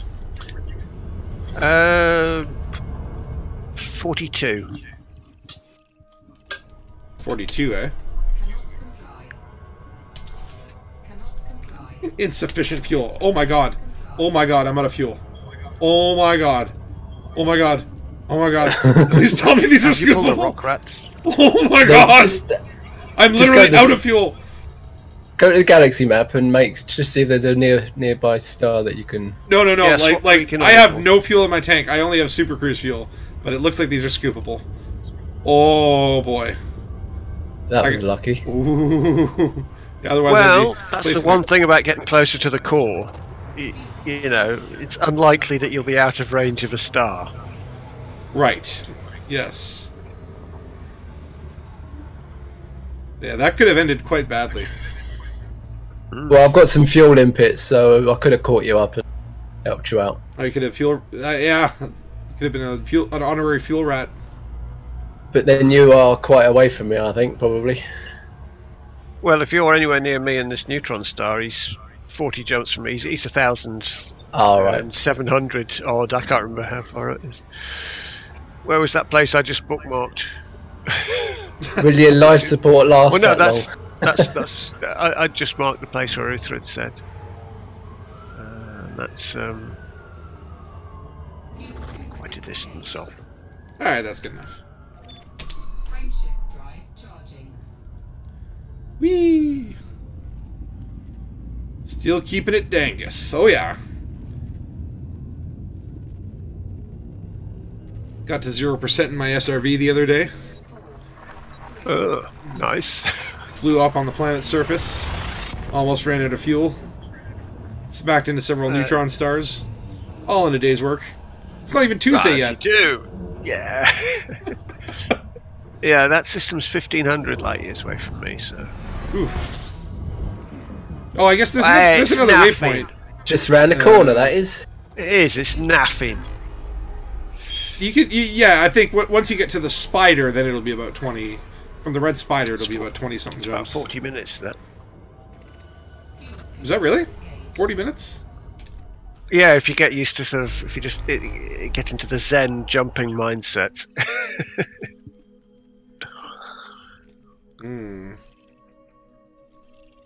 But I'll have to go and clock this neutron star first. That could be a water world.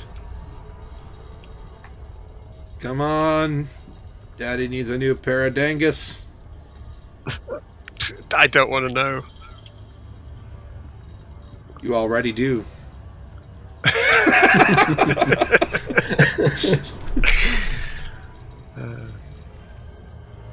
Yes! Waterworld! It's mine. Undiscovered? Undiscovered. This is, What now? Explorers, I found 2 waterworlds and an Earth-like. And then 2 discovered Earth-likes. So 3 total Earth-likes. Well, make sure you stop off at... Where is it, the first one? Eagle Landing, is it? Is our first waypoint that's in the system with somewhere to stop? Yes, I will be caching in my exploration data as I go. So if you need a wee, stop off there. Should have gone before we came. All that. Damn it, now I gotta pee! Yeah, so why are you doing this to me? Why are you doing this to me? I'm looking at a water world, you're talking about urinating, and all of a sudden, I just feel that urge. What kind of water world? Is it a standard one, or is it a whiz world? Is it one with an ammonia a whiz world, one with an ammonia atmosphere. A piss planet. It smells like a public toilet. That's what I call them. Yeah, it probably would. They're probably dreadful hoy. Is this where I should dump off my bio waste? So that's what the Thargoids probably stink of then, don't they? They're ammonia worlds. Yeah, they would. Ugh. Yeah, Thargoids smell like pee. I mean, season stuff. Trampy, pissy smell. David. This is why no one likes them. Does that mean my ex-wife is a Thargoid? So David's asking, what is your favorite ship? Actually, I'm kind of curious what you two will respond with. Well, I quite like the T9 as well, like Scorbs does. It's just got a lot of character to it. Yeah. The Corvette's good, but I don't like the way it handles, even though it's engineered. But I don't know. I find that you seem to. I mean, I've bought all the ships, flew them for a little bit, and then you sort of just get stuck with one that you like, and you engineer it, and you make it do what you want it to do. Change your modules on it when you want to do something different. Right. But as they say, it's horses for courses. Yeah, I don't really have much of a preference. I never see you in anything but I'm almost always in the aspects, yeah. But the DBX has a wonderful cockpit in VR, I think. Yes, I do like that one as well. That's my second account, DBX. I came very close to flying that out here, and then I was going to hit Colonia and then self-destruct back to the bubble and strand my DBX out there, but I decided nope. It's the fuel scoop one size bigger was worth it over the little slightly higher jump range. And oh yeah, Jack Morgan says he was there for my XRV destruction, and when I hit the ground and blew up my ship and almost squashed 2 SRVs. Okay, all right, you got it. I said no witnesses. It was our little secret, Jack. And I don't know, what am I approaching here? It kind of looks like probably a high metal content world.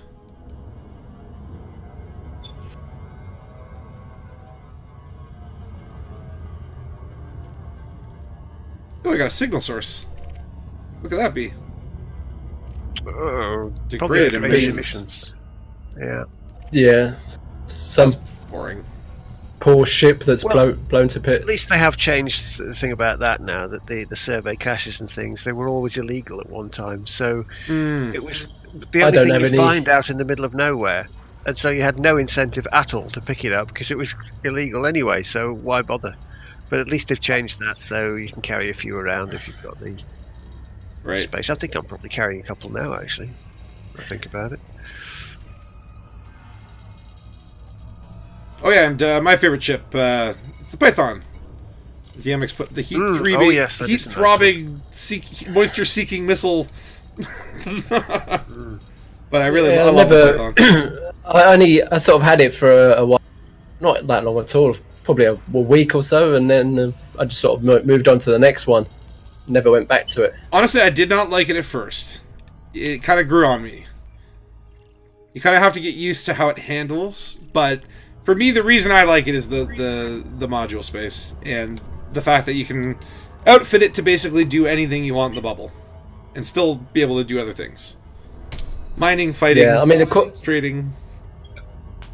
I've been in the Corvette for a long time, and apart from the jump range, it's a good ship.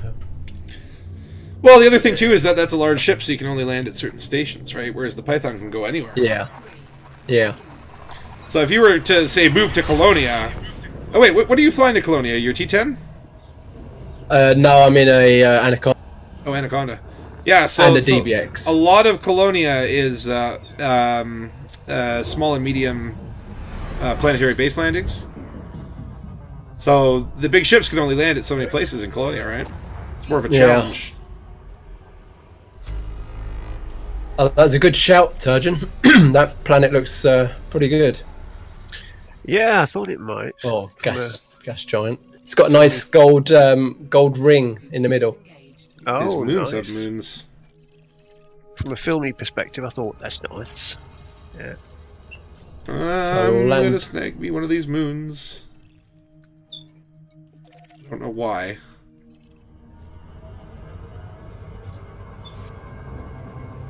Why do I feel compelled? The power of Christ compels you. Yeah. I got my spiritual advisor hovering over my shoulder. Go to that system. Eat some kale. Dagobah system. Yeah.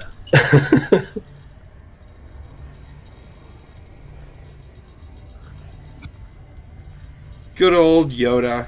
I need to watch the original trilogy again. I actually haven't watched that in a while. I'll set off in the direction of that that one that Uthred said, because that's in the direction of the next waypoint, isn't it? And I can't be bothered to look up where the next waypoint is. That's the kind of explorer I am. You just go where it feels good. Yeah, I'll just start walking in the rough direction of where I'm supposed to be going. Yeah. I can't be bothered to look up a waypoint. Alright, I'm gonna be right back. I did that walking the dog today and got a bit lost. I have to go unload some bio waste. I'll be right back. Keep talking amongst yourselves. I will do. No, so I was walking the dog. I went to, it says public footpath in the middle of the country, followed it along the river, and then there's just a barbed wire fence in front of me. And I couldn't go anywhere. So I put the dog over the fence. And yeah, and it's just it just ended up going in the middle of nowhere. And it's like, where's this public footpath gone? Yeah. Not well it's almost like the farmer. Yeah, well, that's the trouble with some of these things. You come across a barbed wire fence and you don't know which side of it you're on. Because you think, am I on the side that's keeping people out or keeping people in or what? Yeah, so you just go over it anyway. Exactly. Well, I was saying Scotland. Alright, I'm back. There's no... God, that was quick. Oh shit, hold on. Ah! Slow down. Yeah, I forgot. I forgot to go. I left my pants there. No. That's interesting. I'm flying. I was flying between two rings, and it wasn't dropping me out. But there was asteroids in there. Oh really? Oh, nice. Strange. And so I just manually dropped out. But it's nice. So I've got the one colour ring to one side of me and the other side. That's awesome. Right, my turn for the toilet.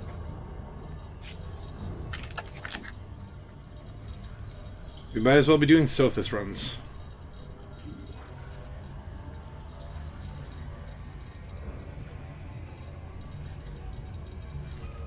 Right. I've tagged one moon.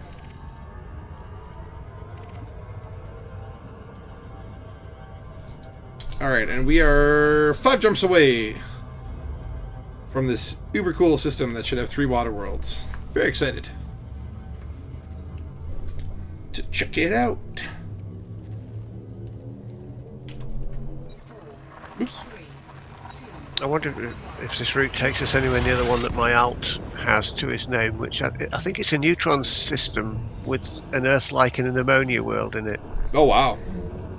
Yeah, I'd started off coming back from Colonia, and encountered that one, and I hadn't got the Discovery scanner because I ditched it for some reason.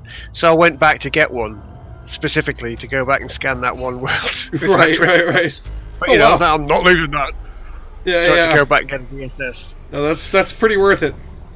And Yeah, I just had an ADS, not a DSS, yeah. Dead Star Omega's bowing out. Good night, sir. Thank you for sticking around.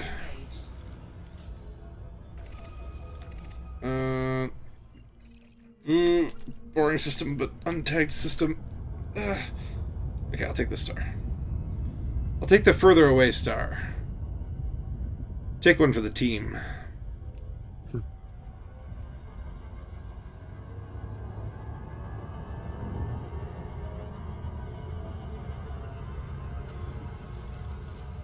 Alright, let's see.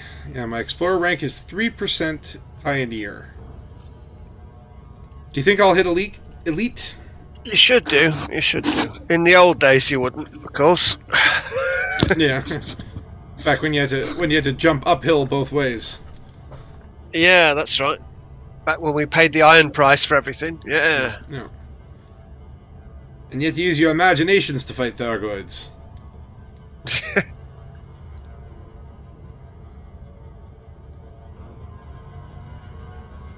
Alright, speed up, speed up. We're not going to smack into this star. What am I worried about? That never happens.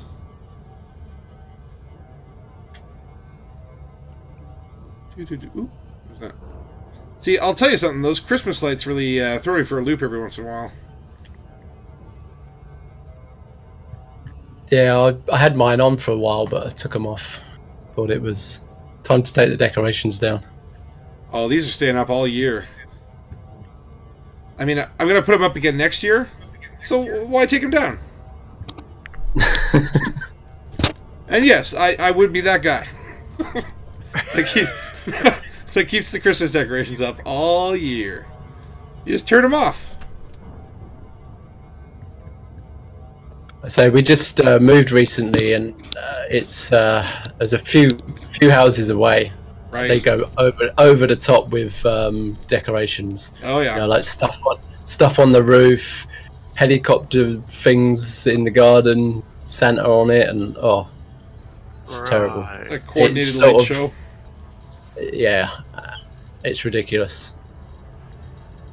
The only good thing about it is they have a charity box outside, so when people come to have a look at it, they put a few quid in the box.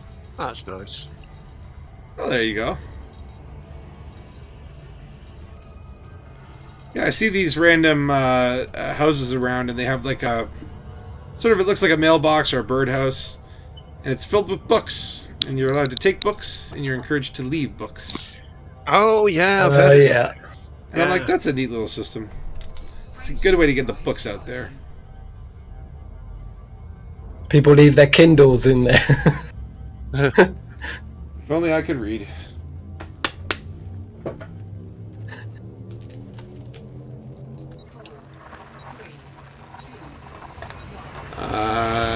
Commander Uther Ragnarsson says, so I was visiting some friends in Minnesota. They've turned their Christmas tree into a Valentine's Day tree. All right. They aim to keep it all up year.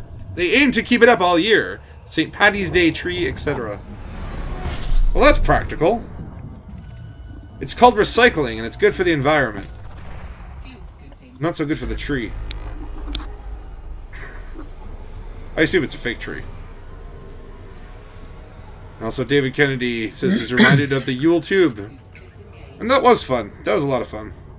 Yeah, It was, yeah.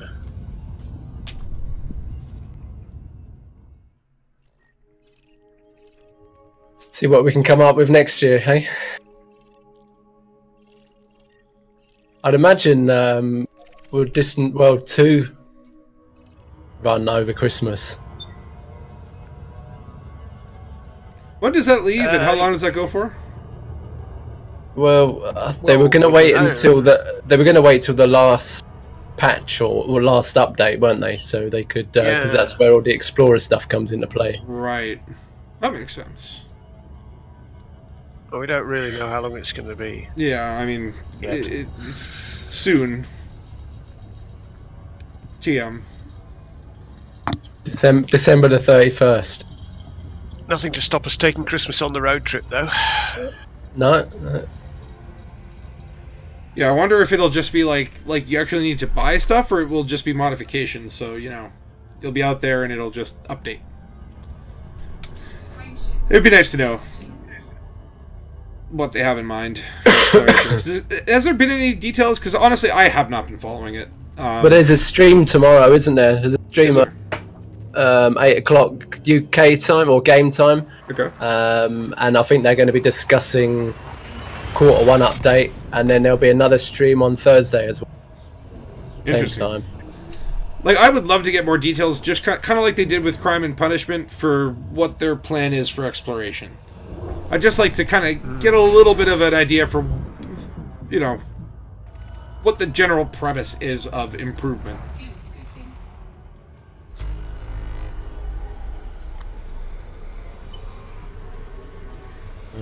We need some stories.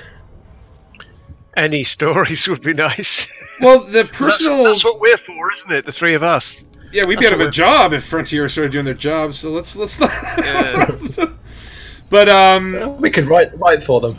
There was something about a personal story in unlocking Guardian tech. They just have to ask, They know where we are. I'm sad though we never got Sandy. That we were trying to get Sandra Samarco to voice his spirit self, essentially. Did he just not get back to you after the first? Yeah, and I mean, conversation. I don't blame him. If you were like the lead programmer on a game that has a pretty polarized community at times, and a whole bunch of wackos were like, "Yeah, we're making this fucking Christmas thing. It's gonna be great. You gotta be in it." I'd probably be like, maybe. Yeah. I'll let you know. Great. I'll call you back. Because here's the thing, he didn't know, what we were gonna do with it. It could have ended with Yamix coming in and blowing everyone up, and Christmas is canceled, and So I don't blame him if he was not wanting to do it for any reason, but. I never heard from him. I just heard that someone else had heard from him, and it was Shibuka. Yeah, Shibuka. Yeah, that he had heard from Sandy, and Sandy was interested in doing a weird voice, and then never heard back. But too busy with a Quarter 1 update. That's what it was. Yeah, I'm like, the guy's working on the game. He's probably a busy guy. There's certainly lots to do. Lots to do for 28, through 304. I keep slipping back into the early 2000s in my mind. I don't know what that's all about. Time travel really messes you up. Yeah, so you're no stranger to that. Going back to the 80s does that to you.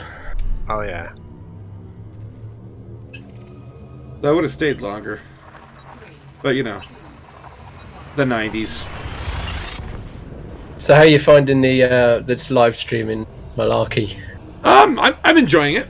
I don't know how you keep up with chat. I don't know how you keep the chat up, and I don't know how you keep up with the chat. If you know what I mean, chat window. I pull you people in. Yeah. to fill in the blanks. The beginning of this stream was pretty brutal. I was just like, oh, this is so bad, because I'm like super tired, but I'm like, I gotta do it. But in terms, oh yeah, we're here. Yeah, and what do you know? Look at that. Woo. And there's Uthrid Ragnarsson. But yeah, yeah, you just turn the filter off in your brain. Pretty much. Just let your voice do the talking. I just don't know how you guys talk so much. Oh, I don't. I wouldn't. It's not really my bag. No. This is I'm kind of new to it, and I mean like that looks water-worldy. Yeah. oh, this is I just like. I like to just throw the odd comment in the chat and walk away. Yeah, that's normally how I am on other people's streams, or at least how I've historically been, where it's a case of just drop a comment and then 20 minutes later leave the room.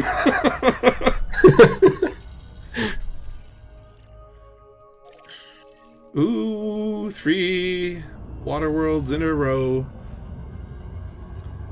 But yeah, I mean, obviously, I'm trying to keep talking, try to keep the mind flowing. Obviously, some gibberish is spitting out, and hopefully, with some experience, I'll start to get a little smoother in that department. But I'm normally a bigger fan of taking my time and being able to write content and kind of try different deliveries and whatnot. So doing it live off the cuff is definitely a different experience for me, and that's fun. I can dig it. Yeah, you're doing a good job, mate. Well, thank you. Well, thank you very much. Well, I've just found a water world here, but from the look of it, I'm guessing it's a whiz world. I'll check its stats in the map and have a look. A whiz world. it just has that feel to it to me. Well, if it isn't, you can make it so. Might take a while. Yeah, I'll just stop there for a bit. Let's have a look. But yeah, neat system here. Yeah, 2 terraformables. Where does it say terraformable? Is that not one of them? Oh, maybe it's that guy. 3 water worlds. What are the odds? Oh, actually, it's not. Oh, you are joking. There is no way anything could live on that. What a load of bollocks. Water world. Surface temperature 280K. Fair enough. What? That's okay. That's okay. 280 Kelvin. That's fine. Oh, Kelvin. Surface pressure 2,133 atmospheres. With silicate vapor geysers on it. Geysers. Geysers on a water world. I don't like that. And it's supposed to be tidally locked. No, sod that. That's not nice at all. It doesn't say terraformable, and I'm not surprised. Oh, see, that's one part of the game I don't really pay much attention to. All them details in the. Oh, I like the stats. I used to spend a lot of time working out just how Earth-like some of these Earth-likes were back in the original, the beta and the gamma. Working out the pressure, the oxygen I didn't think science that much. Breathe or die. Yeah, it was good fun. Well, Commander Uthred Ragnarsson, thanks for this hot tip. Because this is going to be quite the payout. 3 water worlds, 2 terraformable candidates. Yeah, you're looking at a tidy sum for that one system. Nice. I might even scan the star. Now, oh, here's something I was wondering the other day. Do you get a completion bonus? If you scan an entire system, is there any kind of... You should. You should, really, right? I mean, I don't know. There are achievements on the console, so I don't know if one of them might be. I guarantee. But then you find that they're always adding planets in, aren't they? As they find them, and so would it always be complete? Yeah. Yeah. I mean, the Sol system looks very busy. Not that I've been there for about a year. Right.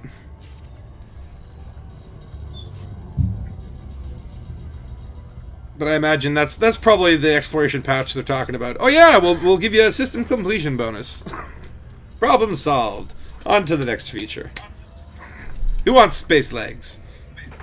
Here's a question for you. When you're scanning a system, right, do you just look at your nav panel and just go to the next one in the list, or do you work out... No. I tend to be a which is nearer. I tend to be a picky... Oh, working out which is nearer. Well, yeah, I suppose... Because you think it's the nearest, but it's the time you've gone there, and then the next one, it's back to the other side of the planet that you were just at. Right. I've done that a few times in systems where I've actually bothered to scan everything. Yes, I go, which one's nearer? Which is the most efficient, greatest way to get from one to the next to the next. And that's where that fancy map, the planetary map that they had in a concept would have looked good, I think. Oh, the orrery. Yeah, that would. Is that what it was called? Yeah. Yeah, But they've got no plans for that. Eventually, they will eventually. Yeah. Because I mean, there's nothing to stop you, because that's essentially it's just a small version of the real system map. So mathematically, there's nothing to stop you doing it at all.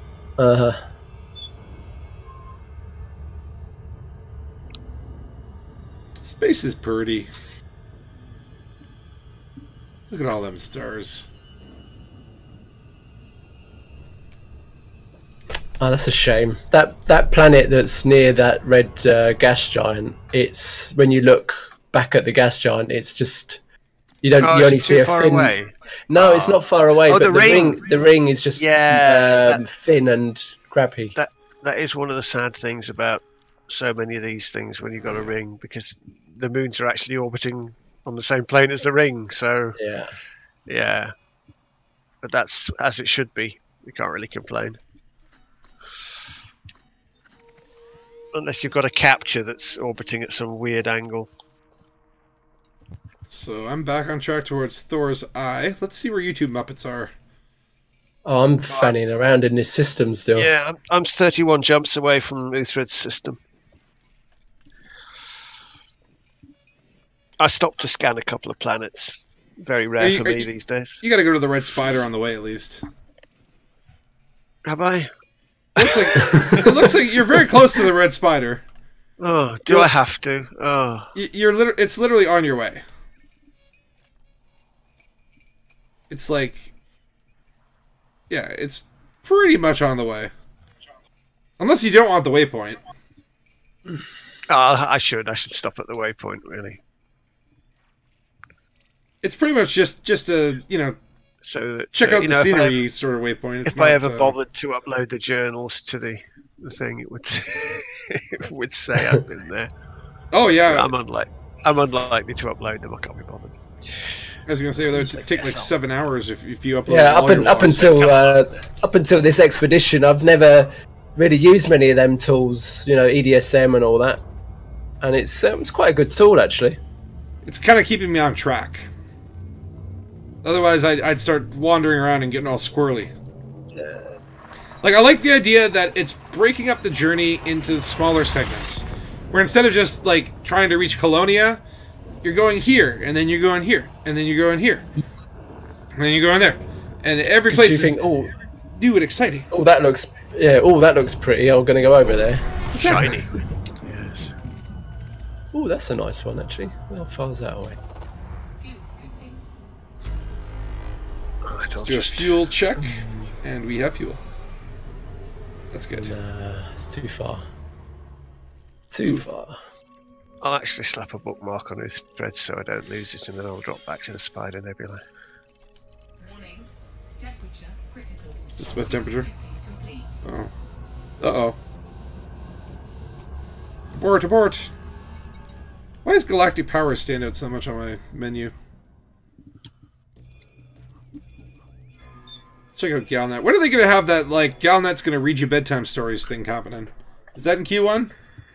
But that's just a rip-off of Voice Attack. Because Voice Attack will do that for you. It reads the Galnet stuff. Which it gets annoying after a while. Oh, for sure. Yeah, I had to turn off Voice Attack's, like, thing where it prompts you. Where every 15 minutes or whenever it feels like it, it'll just start a random chain of dialogue. It was fun at first, but then after like the 60th time of telling me that you should stop and get something to eat, the body needs nutrition, I'm like, shut up! Oh, I don't have any of that. I must have that turned off. But oh, did you buy the Astra? The Astra pack? Yeah, and there's the missions as well, isn't there? Like a little mission thing that you can. It interacts with you when you go to certain stations. Yeah, there's supposed to be like some scripted mission, which seems kind of cool in theory, but I feel like it'd be too much plunking around for me to get it working correctly. I got bored after a couple of jumps. Right. Turned it off. I just want to go pew pew. No, I don't even do that much. I'm I think what my 59% dangerous, but I'm only dangerous by dangerous by title. I'm not dangerous. I like the concept of that. Watch out for me, mate. I'm 59% dangerous. What about the other 41%? That's a puppy, mate. That's a puppy. I'm a 29% master, but I'm 100% Dangus. Yeah, full on Dangus. Oh yeah. 4, 3, 2, 1. What have I got? 12 jumps to that spider one, so I'll park there, I think, because I should get back to me editing, really. Otherwise, I'll never get this episode finished. Yeah, you gotta segment that out. With all the special effects in it. Ugh. I'm turning into a Scorpius. That's the trouble, isn't it? When you start getting fancy, the time. Well, it's frustration more than anything else, because there are a lot of shots that you wish you could do in Elite, but you can't. No. Yeah. Because no space legs, no lip syncing, none of that. And that's where those external tools start coming in again. And it's like, oh boy. I'm glad we've got avatars now, at least, because in the first stage of Turgeon's travels, it was literally talking spaceships. That's all I had. And a pair of hands. Yeah, occasionally. You see that one that when it wiggles? That's it talking. That's the dude talking. Yeah. His mouth is connected to the joystick. I'm at two minds whether to do any lip syncing on this next video. I haven't done it yet. I'm steering clear of that for the time being. How do you do the lip syncing? Because I know what happened. My videos? Yeah, because let me tell you something, Machine. You came out of the gate roaring. Your stuff is quality, like it's good. But how do you do that? Well, that is quite simple actually. That's it's an iPhone app that you take a picture of your HoloMe, you import it into the program. You're kidding me. And then you play the audio back from your voice acting, and it then lip syncs to your audio track. We used that for Gwydion in the Christmas thing. Yeah, I remember Machine did that. I didn't know it was an iPhone app. That's cool. I just threw him over a picture of Gwydion. But how did you because in that Christmas thing, what I really noticed is the hard part I always have is with the layers, right? So if you have people walk, you want to put Gwydion up on a wall, and then people are going to walk in front of the wall. How the heck do you make it so that it just looks like he's on the wall? Oh, that's Planet Coaster does that. Yeah, that's really? Tom's doing that, wasn't it? Oh, you Planet can import. Coaster will import little bits of video if it's in the right format. Yeah. Oh my! And put it up on the wall. That's cool. So we made little Gwydion video and just put it up on the wall. That's amazing. Yeah, I ended up buying Planet Coaster just because after the YouTube thing, I'm like, this is just do that now. It's good enough as a tool in and of itself, but I enjoy it a little bit. Like I do like these park building games. Although I bought it for my son, and he played it for a couple of days, and then gave up with it and went back to Call of Duty and all that sort of stuff. I found you tried. It very quickly devolved into masochism, where I was creating roller coasters that would just spill out onto crowded walkways and create havoc.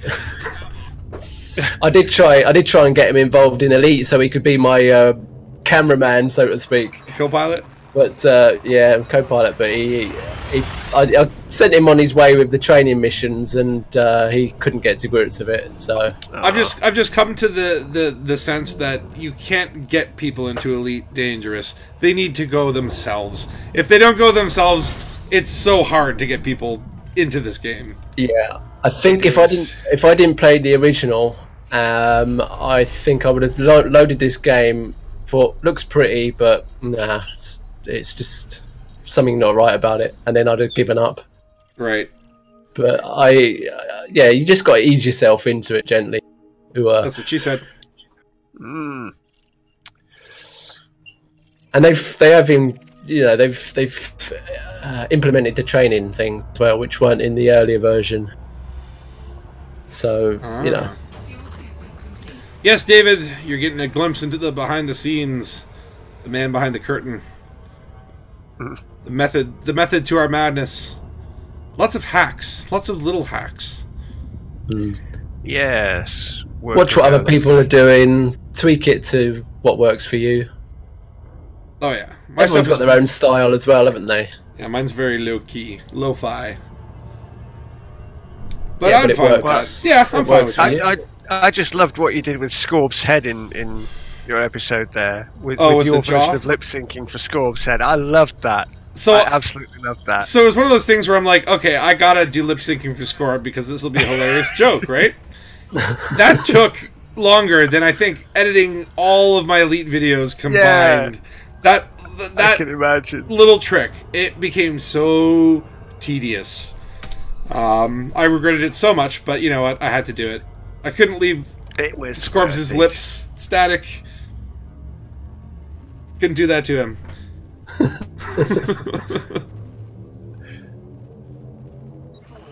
Yeah, sometimes you spend, well, you can spend a whole day doing a certain scene, and it's over, you know, when you've actually playing it back, it's over in 10 seconds, and you think, I've just spent all day doing that for 10 seconds of footage. Yeah, I've done that today myself. The worst is when you have the timeline all set up. Doors opening. Oh yeah. When you know how much longer you have to go. Well, I haven't. My worst I have one. no idea. My worst one was one of my intro videos I did, the Blake 7 one with the Liberator. God. Yes, I loved your That intro just videos. That just took me, it took me probably 2 days just to get that Liberator to, you know, look like it was a 3D model.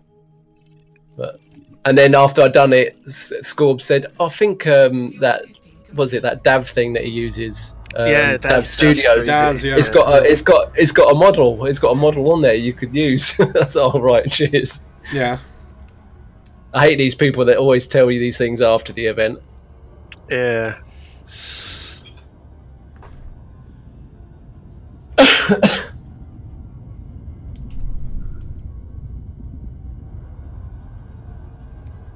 But yeah, I've yet to play around in hit film, and I've yet to really figure out what's going to be going on here. I'm kind of going to figure. Well, whatever happens is going to make its way into the story. Let's just put it that way. Yeah. Yeah, Definitely more emergent content for this kind of journey. See, I mean, I keep missing the waypoints, you know, the meetups, because I'm either at work or busy or something. So I'm not getting to film what I want to film, like a bit of, you know, shenanigans, as Gray puts it. Yeah. And then weave your story around it. So Yeah, I haven't shot any footage, I have to say. yeah, I mean, I've got. Do you know Waypoint? I think it was Waypoint 1, was it? Where I think I met up with you and Scorb. So I've got a bit of footage there. Was that my mom? Yes. So and I got some footage of both landing at the station. Oh, that's so cool. Yes, I might try and so I might try and weave that in, but I'll need some lines off both of you at some point. Dove made it. Yeah, I was gonna say, because on EDSM I still see that Dove is like in the Pleiades, but I assume he probably hasn't updated the. Well, logs. I'm always game for lines, as you know.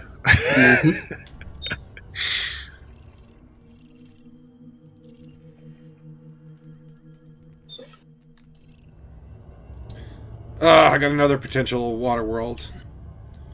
I've got one here around M class, so it'll be a bit naff, but it's a water world nonetheless. It'll be small and tightly locked. Am I imagining things, or when you're in the planetary map and you hover over a planet and it plays a funky little harmonious tune, it's supposed to tell you what it is? They do, yes, they do indeed. But they all sound the same to me. Or you have to have they're not all the same, but you've got to have your volume cranked way up, yeah. I mean, you hear like little bird song, and you do if it's an Earth-like, yeah. Interesting. And some strange, weirdy alien noises if it's in a Bernie world. Ooh. Sinister hissing noises. And water lapping noises if it's a water world. And what if it's a waste world?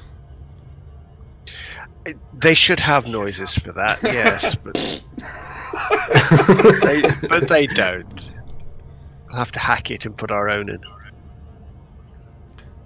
But again, these are the sort of things that you don't know about, do you? Unless someone tells you, really. Yeah, I guess. I didn't know that. And these things where people find things in the middle of nowhere, and it's like, how the hell did you do that? Oh, POIs, yeah. Yeah, I mean, you fly over a Thargoid base, and you can easily miss it, and it's huge. Mm. Oh yeah. Makes you wonder what else is out there. Yeah, and that's where hopefully the new updates will give you some sort of indication that you've jumped into a system, you do a scan, and it's, oh, there might be something worth looking for in the system. You know, a little signal somewhere. Oh, for sure. That'd be nice if there's a little tone or something that indicated a present mystery. Yay, Waterworld. And potentially another Waterworld. Yeah, it looks like 2 Waterworlds. I'm just taking a small detour to scan a few of the ones in this system because they're all in a line. That's how lazy I am. Sometimes it just lines up. You got it. I wouldn't have bothered, yeah, but they're all in a line, so. Machine looks like you're at a waypoint. I'm just about to jump into it, yeah. Then you see that this is the kind of thing, it's the discussions I used to have when we did the Distant Worlds thing. You think, you know, if there are any aliens out there, for real, in our real galaxy, and it makes you wonder if any of them are scanning systems like we're doing here. Yeah. You know? And you go, and they're not bothering to scan our world because they go, they wouldn't, I can't be bothered. Well, they wouldn't need to scan it because of all the crap that's floating around out there. All the crap that's floating around in space. Yeah, it'd stand out a mile. I've done 400 systems today. It's near the end of my shift. I'm not going to bother. They say. Or they say, no, I scanned the first 2. I couldn't be bothered to scan the 3rd one. Let's go hyperdict some humans. Yeah. That'd be fun. It does make me wonder, because people go, yes, where are the aliens? Why have they not found us? Well, maybe they're jobbing explorers, and they go, no, I couldn't be bothered to scan that one. Well, I found Uthred Ragnarsson, and, well, he's really far away. Got 1, 2, 3, 4, 5, 6. How did you get there? 6 stars and a neutron star in this one. That's pretty good, isn't it? Oh, this is the waypoint. Yes. Oh yes, it is. Yeah, it's pretty. So I might as well scan some stuff whilst I'm here. Yeah, the neutrons. Are you headed? Have you been to this yet, or are you heading to it? Yeah, I've already been there. Oh, you've been there? Oh, I'm way behind then. It's quite the sight. Yeah. I recommend checking it out. It is a pretty thing. Flying through those rings towards it's the tiniest neutron star I've ever seen. It's actually quite hard to get a supercharge from it because it's so tiny. And was there a planet to land on as well? Was there? Or, I don't think so. I mean, the beacon point was actually in the neutrons ring. In the rings. Okay. I think I'm doing my usual trick in this system, actually. I've just noticed again. You find this quite a lot with the systems that I've visited, and if there's something tagged in it by me, I usually haven't tagged the star. I just tag 1 or 2 systems, 1 or 2 bodies in the system, and I don't bother tagging the star itself. I'm right like that. You want to give people the hope that it's a clean system, and then ruin it. Yeah, Commander Uthred Ragnarsson. I'm sorry if I'm butchering your name. Says he's on the Minerva Centaurus expedition. Yes. In a cutter. He's very far away. Everything out there must be untagged. And they're going to reach... surprised. Oh, they're reaching Colonia on March 11th. It's so far away. Like I said in my Hermit episode, humans always go where humans go. Yeah. So you'd be surprised. You go out to somewhere where you think, no one's been here. I thought they cleaned up all... Everybody else has already thought that, and they've already been there. Didn't they clean up all the garbage that was floating around out there at Beagle Point? That's what I said in my stories. That was roughly when Frontier started taking them out. So I said the Distant Worlds explorers were picking up the junk and taking it home with them. I love it. Frontier should pay me for finding excuses for them. I justify things for Frontier. I go, well, you see, that's because. Yeah.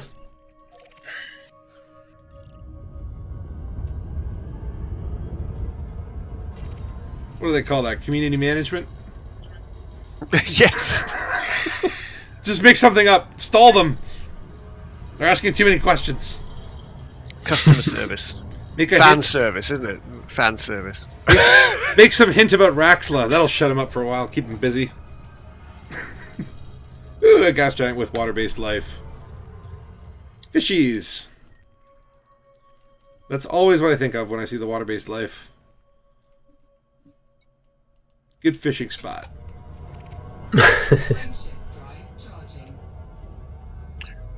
And just to make people weirded out, I'm going to scan the middle of this trinary system star and nothing else. Not the main star. Yeah. Not the other one. Just the middle one. So that's a nice compromise. That's what I do. You also find sometimes in systems that I've visited that you'll only find there's one potato world been scanned and nothing else. Yeah. That happens quite a bit. The potato moon. For filming purposes, yeah. One potato world, nothing else.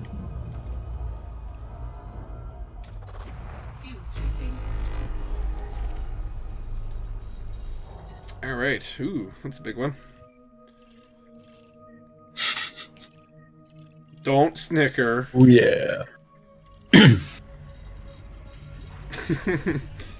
Uthred Redmond, 33 untagged Earthlikes so far in his journey. Wow.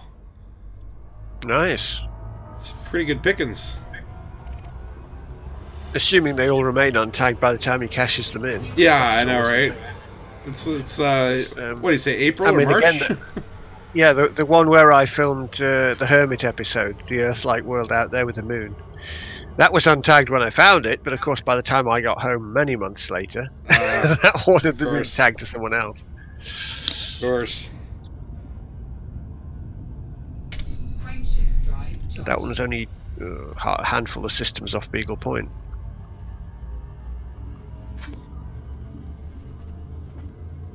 Yeah, and actually I can't wait to cash this in, because once I signed up to EDSM, the one thing that I've always really wanted in this game, and I know it sounds terrible, but achievements. I would love to see an achievement system built into this game. And EDSM has achievements, or badges rather.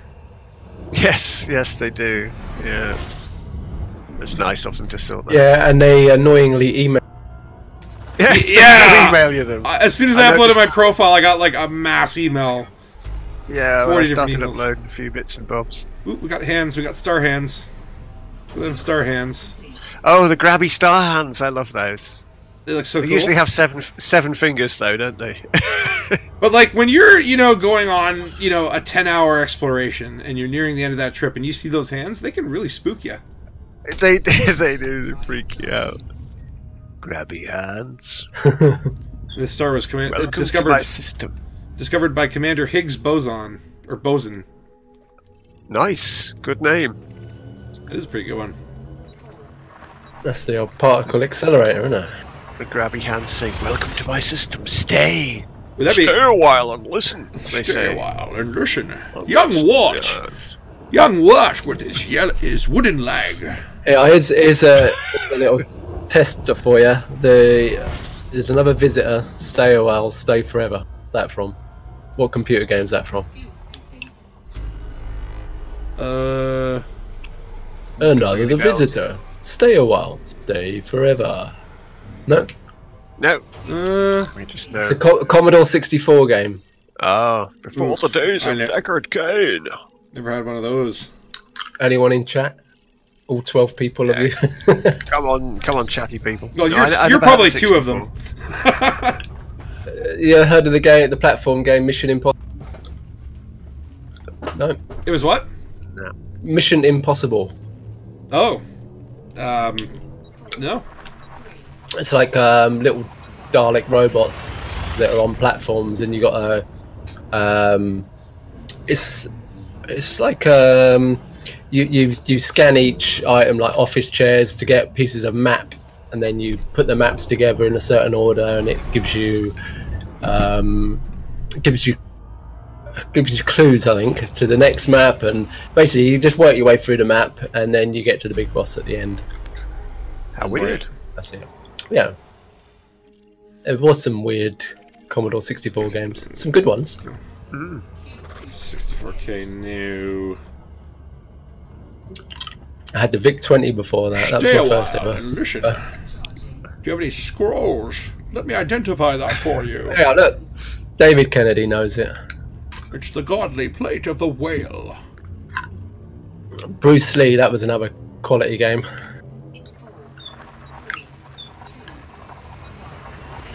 And of course, Elite.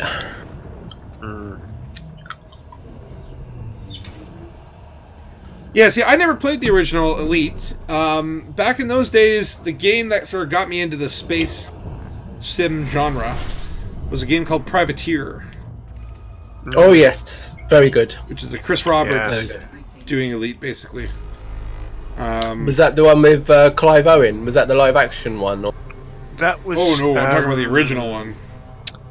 Which Privateer was that? That was like Privateer 1. The Darkening. The Darkening. Yes, yes. The Darkening. That was Clive Owen and Amanda Pays and Chris Walker and Brian Blessed. You name it, they were all in it. Yeah. Does Chris Roberts just have like a really good agent?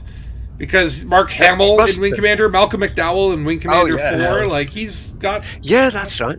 Good celebrity hookups. Yeah. That's why I'm kind of like the Star Citizen stuff should be pretty cool. He got his old buddy Mark Hamill in again, didn't he? Yes, of course. But, and what's his face? Davos out of Game of Thrones and all. Who? The guy that plays Davos Onion? with the missing fingers, Game of Thrones. Yeah, okay. I forget his name. Irish actor, nice chap. I like that guy. Do you know who I got to very, very briefly meet last year? Was Chief O'Brien. Oh yeah. Oh right, yeah. Cole Meany, I believe. Yeah. Cole Meany or whatever his name. Yeah. Yeah. Really, really nice guy. He's a nice chap. Yeah. Yeah.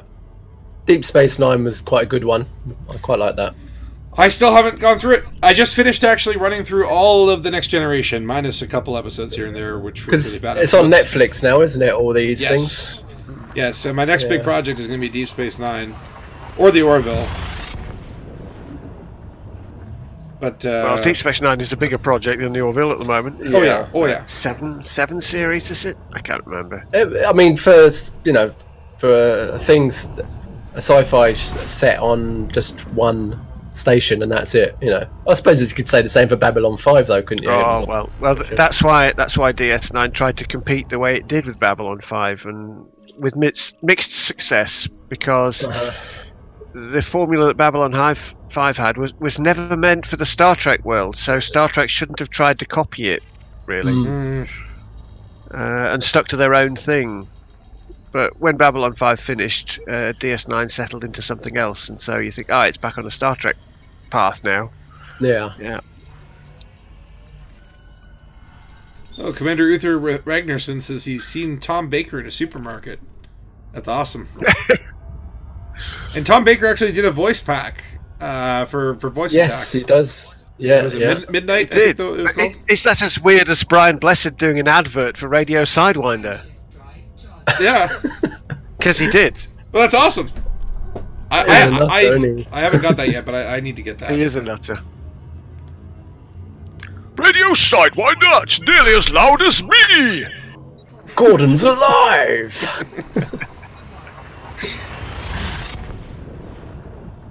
That is super cool, Uthred. I would love to meet that guy, Tom Baker. My second favorite Tom.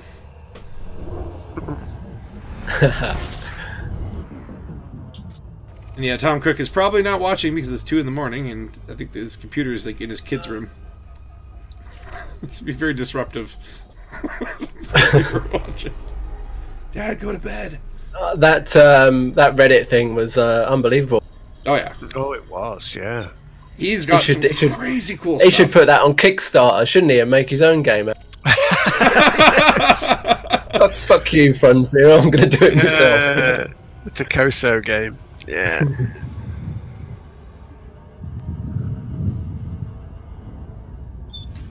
And then Ether says, I've also spoken to Ian Hislop. Turgeon and Machine will know who he is. Oh, Ian Hislop. Oh, yeah. Have I got news for you? That's the fella. Very smart chap. Yes. Who's he? Private Eye he writes for, doesn't he? A clever satirist, you can call him. Especially. Yeah.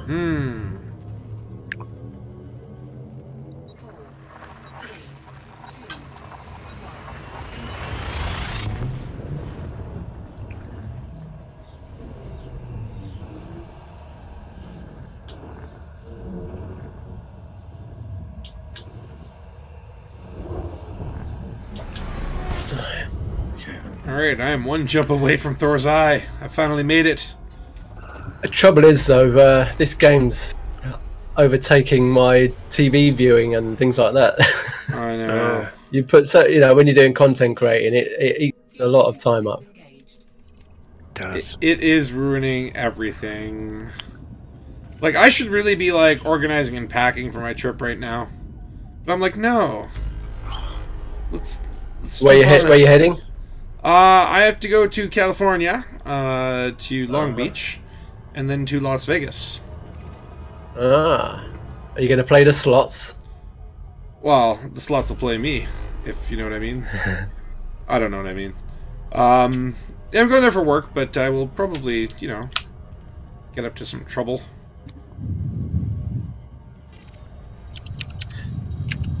Are you happy to walk into a bar on your own and... Well, I've got some coworkers going with DANGUS. me, although one of them is not the going to bars type. But yeah, I mean, like, I'm sure you'll change that.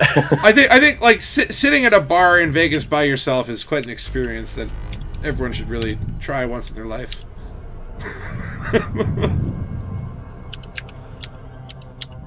What sort of bars are we talking? Alright, and we're heading out to Thor's Eye. Last jump. Then I'll find a nice place to nestle down and end this 3-hour stream. Holy cow, it's been that long? Man. Time really does go by. Yeah, I'm looking at the waypoint here. 68,000 light seconds out. I can't be bothered. I'm not going that waypoint. I made the system. I'm not going the waypoint. Nah, forget it. So, do you make much out of these streams, or do you make more out of streaming than you do putting a video up, or? Well, I mean, being my like 4th stream, I don't even know. The analytics haven't even popped in yet. Not really sure. Yeah. But I assume like the stream donations and stuff like that is probably how it goes. I have no idea.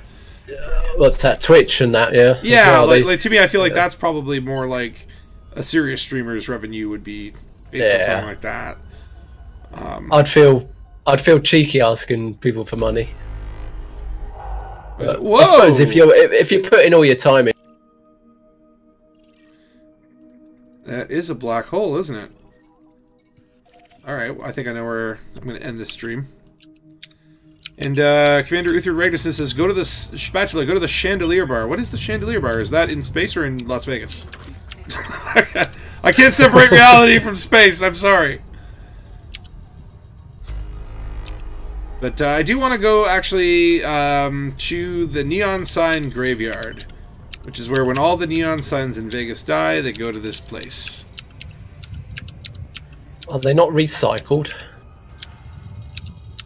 I don't suppose you can, really, can you? They're recycled as a tourist location, I guess. Basically, they've turned a garbage dump into an attraction.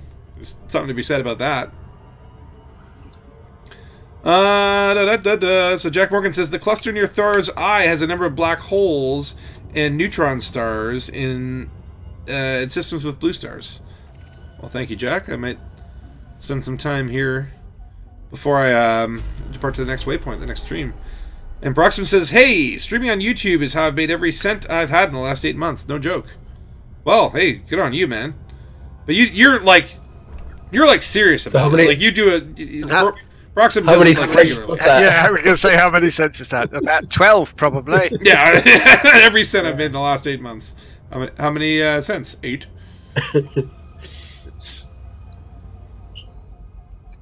But yeah, I actually just saw a band called The Killers, which is a Las Vegas-based band. Oh, The Killers, yeah. And it was a very, very Vegas-y show. Great, amazing performance. Really good stage coordination and sort of like very... what you would expect to see from like a Las Vegas style kind of show. Lots of bright lights and stage effects. I don't go to many shows like that. A lot of the shows I tend to go to are like $20 shows at some dive bar. Last one I went to see was the Doors Alive tribute band. That was very good. That's awesome.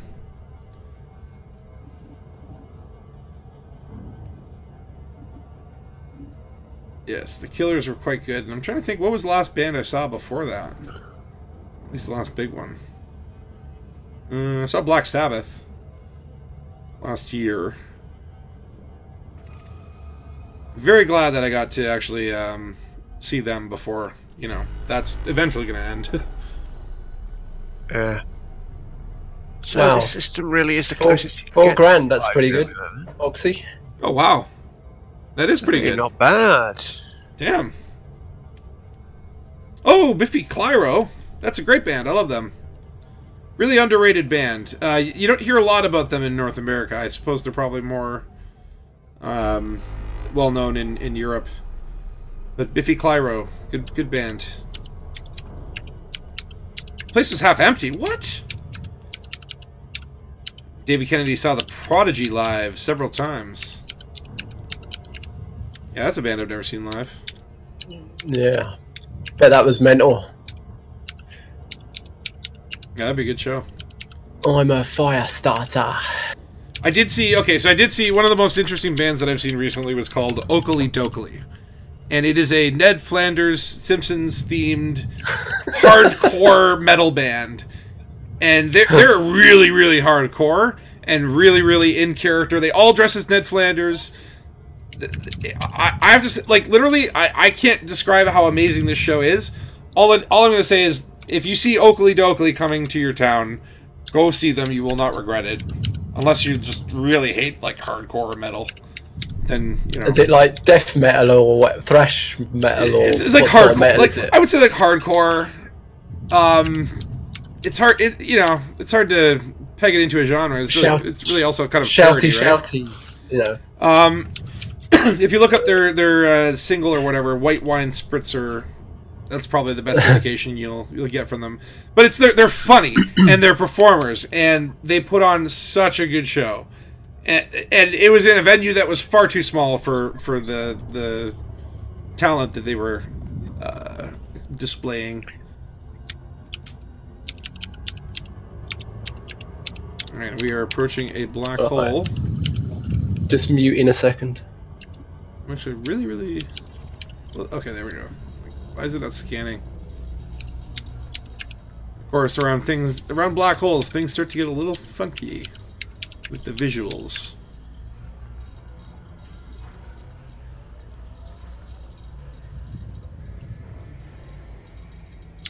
But how about you guys? What would you say is like the greatest band or the most memorable concert that you've been to? Wait, people go to see bands live? Yes, you know that's if you go outside of your spaceship and use your space legs, you can go places into buildings. No, it doesn't make any sense to me.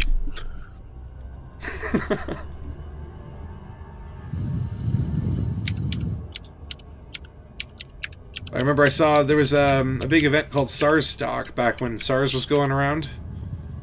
I saw, you know, AC/DC and the Rolling Stones and just a plethora of a million other bands all in one day. It was pretty neat.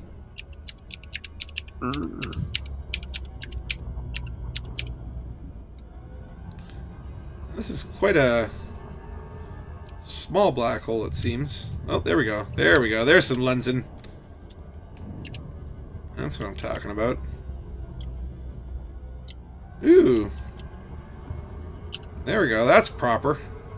Oops, slow down. It's okay. Whoa! Scary, scary, scary! Oh! Whee! Of course, why do you think black holes are harmless? Like, why don't I blow up when I land in a black hole, right? Yeah, you'd think so.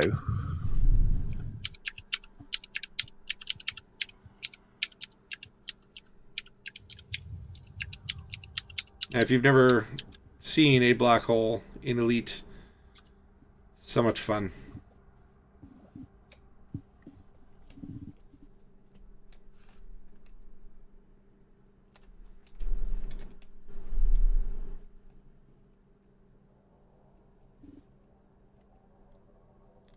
This looks like the intro to a James Bond movie or something.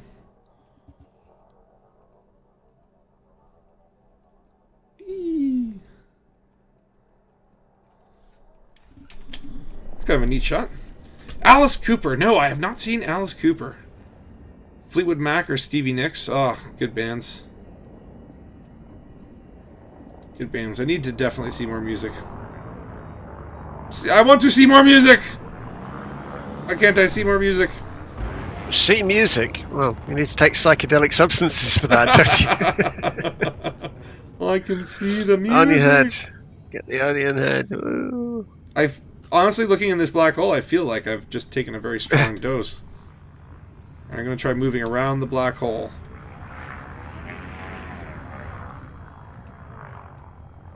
Ugh.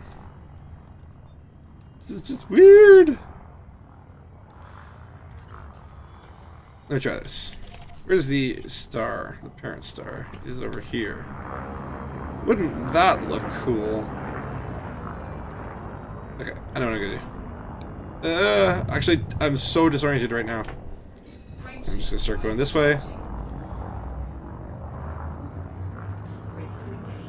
Line was escape vector. Ooh, ooh, ooh! Heatsink, heatsink! That is a hot black hole. Must be all that Hawking radiation.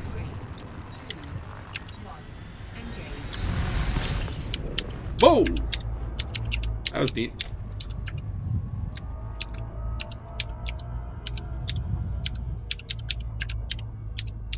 Alright, let's see if we can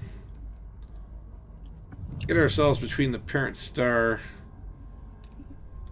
and the black hole. So there's Thor's eye. And Thor's IB.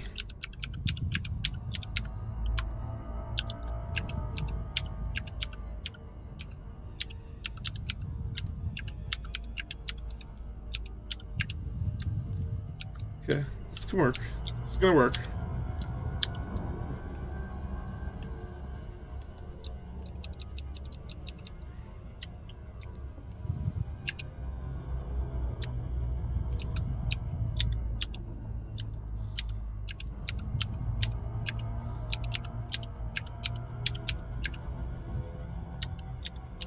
Keep feeling like I'm seeing things. And even though I know it's the black hole, it still messes with my mind.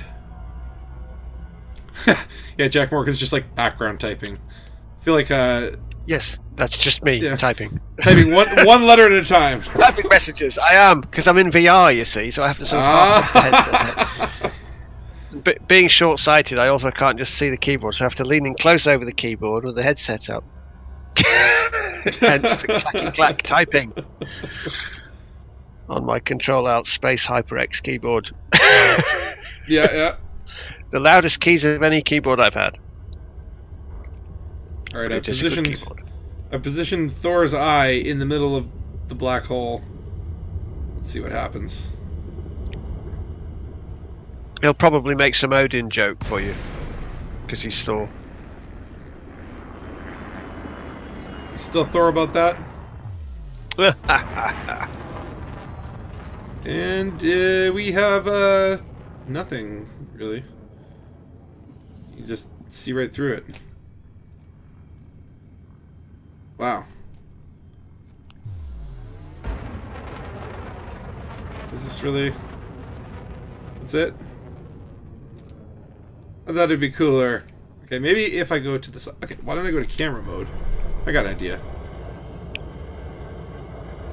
Yeah, it's the trouble with the black holes. They don't do what you expect them to do when you superimpose them in front of something else.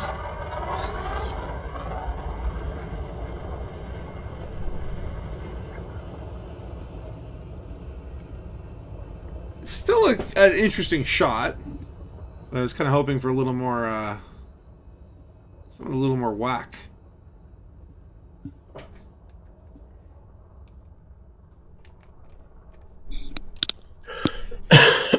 Alright, well.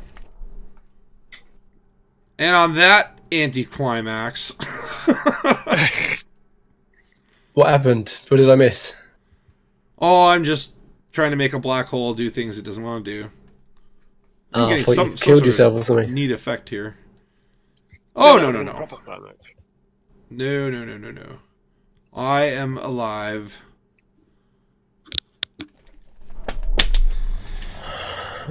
Yes, black holes only warp the skybox, but nothing else, unfortunately. Supposedly they used to in the past, but it got removed for some reason. Why? Why take their black holes away from us? But with that, this is a nice place to settle down. I'll just shut my ship down into low power mode. Turn off that life support. There's no sense wasting that. No, I'm just kidding. Please turn the light support back on. And yeah. So recapping, we actually made 2 waypoints today. We were at Thor's Eye, and we visited the Red Spider sector, starting at HD... Or no, we didn't start there. We started at a station up here. And also visited a system with 3 water worlds. So we're sitting on quite a little fortune. And it looks like we're just on the cusp of reaching the Lagoon Nebula. So it looks like next time I'll park myself at the Spider, I think, and head off for Uthred's World next time. Yeah, I'm going to stop at this neutron star. Yeah, I think next time I'll check out the Lagoon Nebula and then head to the next waypoint. But the waypoints are starting to get farther and farther between. As you can see, we've only made a fraction of the distance between here and Colonia. When's the next station? Is it one of the nebulas, isn't it? It's Eagle waypoint Nebula? 8. Eagle Nebula, yeah. That's 2 more waypoints for me, so that's not too bad. I'll probably get a pretty good reputation there. Mm. Yeah. Well, yeah. they'll go, oh no, not another pilot with exploration data. Boom. that's all they get out there. Did you not bring us any tea or something? Packet of ciggies? No? Exploration data. Oh, you know what'd be funny, Machine, is if you get all the way to Colonia, and then it's the Psycho Cow comes over the radio. He's like, sorry mate, we don't have launch landing pads here. Well, you see, I've got to go and pick up my my Corvette. You see, my free Corvette that I won. Oh, that's right. So we'll take a trip out to Beagle Point. Yeah. Yeah, good luck with that. I'm just having a laugh with you, mate. I paid this guy a favour so I could take over the comms and say, no, we've got no large landing pads, machine. Oh, and Jack Morgan says there are How'd you stations. go in there? There are stations in the Lagoon Nebula, apparently. Let me go, and the Omega Nebula. Let me just go see if I can find one. And I have it set to economy. Yes. Let's see. Oh yeah, look at that. There is a blue system. A democracy. It's a service economy. And I'm not too far away from that. But we'll save that for the next time. I think, well, oh, hold on. What are you saying here? Uthred Regnerson says, I think I'll do the route you guys are doing in reverse to go back to the bubble. Oh, please do. This route was all curated by Greytest, and so far, it's been pretty awesome. I think I'll be Neutron Highway all the way back when I finally go back. Yeah, I'm not wasting any time. Going back is going to be a buckyball. Is that 8-hour trip? Is it? If you good. So is that about right? Ooh, I don't know what it is now, but the last time I did it, it took me so. And this might be the reason why it was so bad for me, is that I basically buckyballed there, but kind of, stopping to Earth Lakes and whatnot. But the way back, it took me like an entire, I want to say Thursday night, Friday night, all of Saturday, and like half of Sunday. But I was just doing it straight, and that was painful.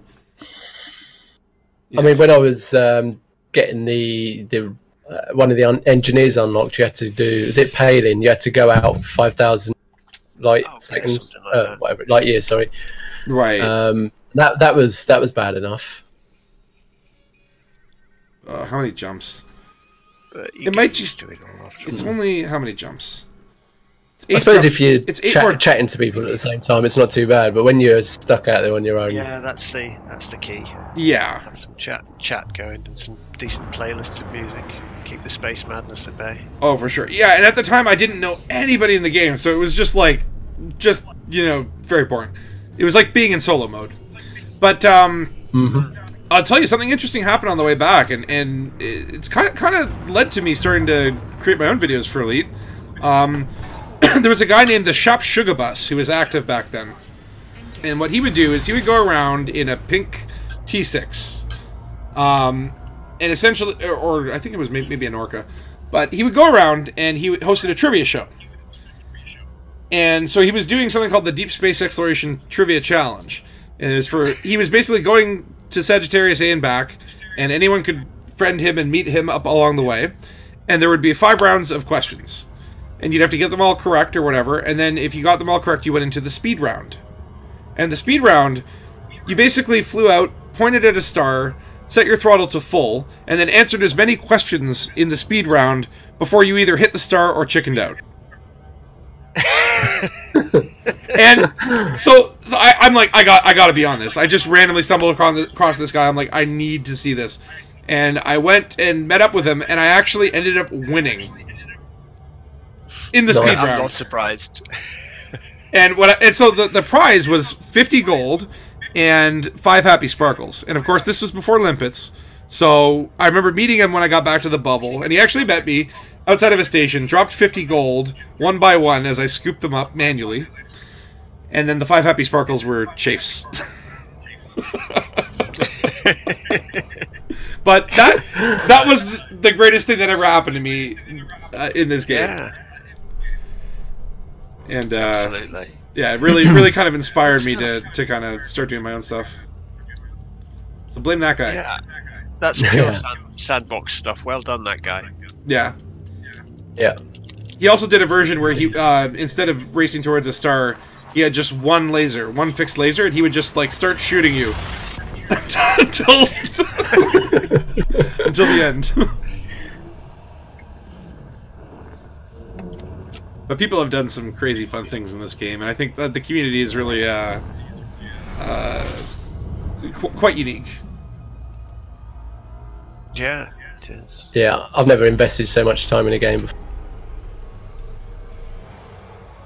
Yeah, I've never. I've definitely logged hours in things like Kerbal Space Program or what was that other? Probably Mass Effect. Mass Effect's probably the game I've played the longest. The first two at least. Played it over and over. I quite like 3 as well. I never played 3. City of Heroes, but that was pre-voice chat days. We very rarely used any voice chat back then. Right. I did a bit of Star Wars Galaxies, but only that was another. I had a newborn baby at the time, so it never worked. Right. Yeah, that one required a bit more intensive time. Yeah. It was another good game though. Yeah. I mean, was it the same old thing again? It was at first when it came out to try and get to be a Jedi meant serious grinding, but later on in the game it was like everyone could be a Jedi. Yeah, they just dumped it on everybody as a career choice when the game experience. Thank you for ruining it. Yeah. I actively avoided being a Jedi. I had the the old man, mysterious old man that comes to talk to you in the game and says, "Oh yes, what to be a Jedi?" I kept avoiding him, and he kept following me into my house. You know, Right. I said, "Get out of my house, you freak!" Yeah. Wandering around dressed totally in sort of like, you know, black and evil-looking clothes, and saying, "Do I look like I want to be a Jedi? Go away! Yeah. I'm a shipwright. Go away!" Let's see. Right, that's me done, I think, for tonight. Yeah, I've decided. I took one of the. I think it was Jack Morgan who recommended docking. I'm only 8 jumps away from the Lagoon Nebula. I might as well dock. Make sure that I'm not gonna. I suppose, yeah. Nom those data. Yes. Yeah, I might as well claim those Earth-like worlds before the stream ends and people come out here and nab them from me. You'll have to let us know how much you made. I kind of want. Yeah, that's. I also want to know how much I get paid. It'll be an interesting metric. It will, yeah. As I say, it's between 5 and 10 times the amount of what it used to be when I went out to Beagle. With Distant Worlds. Yeah. No, I remember that the much more monies. Yeah, exploration payout never. You know, like you did Sagittarius A and back, and you got quite a bit, and it was like whoa. But I remember doing like the Heart and Soul Nebula and back, and this was after the exploration buff, and being like, oh my, this is a profession now. Yes. I could do this for a living. Yeah. It was only crazy people that wanted to do exploring that did it before it was worth any money. You don't do this for the money, son. Oh, back when I played the game, you said a basic discovery scanner, and you know what you did is you manually looked for stars or for planets. Yes, exactly. You would kind of go to diagonal, and that's how you could detect the motion better. Yeah, you'd see it moving on the fly plane. around looking for the parallax. You're looking out the window for the star that moves, and you go, Yeah. "There's one. I'm going to scan that. I'll fly in that direction Exactly. until it shows up." Yeah. Yeah. David, good night. Thank you for stopping by. It's almost over anyway. Don't you worry. 4 more jumps. The star names are getting weird. I've headed into a different area of nomenclature. 2 mass J1 804 41504-2424161. That's the star collection. Yeah, on the galaxy map, it's one of those areas that probably looks a bit weird. 2 masses. Yeah. Wow, Conivar got 7 billion from 5 months circumnavigating with the 200% Lee Rong Yu rank 5 bonus. Yeah. Wow. Nice. There's a bonus for Lee Rong Yu? Yeah. For, like it says, rank 5. Huh. But again, it's not an area I've never actually dabbled in the power play. It's not really my bag. But yeah, it can net you some very nice rewards, like that one in particular. Yeah, I really hope they do something with power play. Like anything. I think that's a great opportunity to add story to the game. And more scripted missions. Tried, you know, Drew's tried in Premonition there. That's true. So I suppose it's up to us next, isn't it, to start making videos about it. Unless Harry Potter kills us all.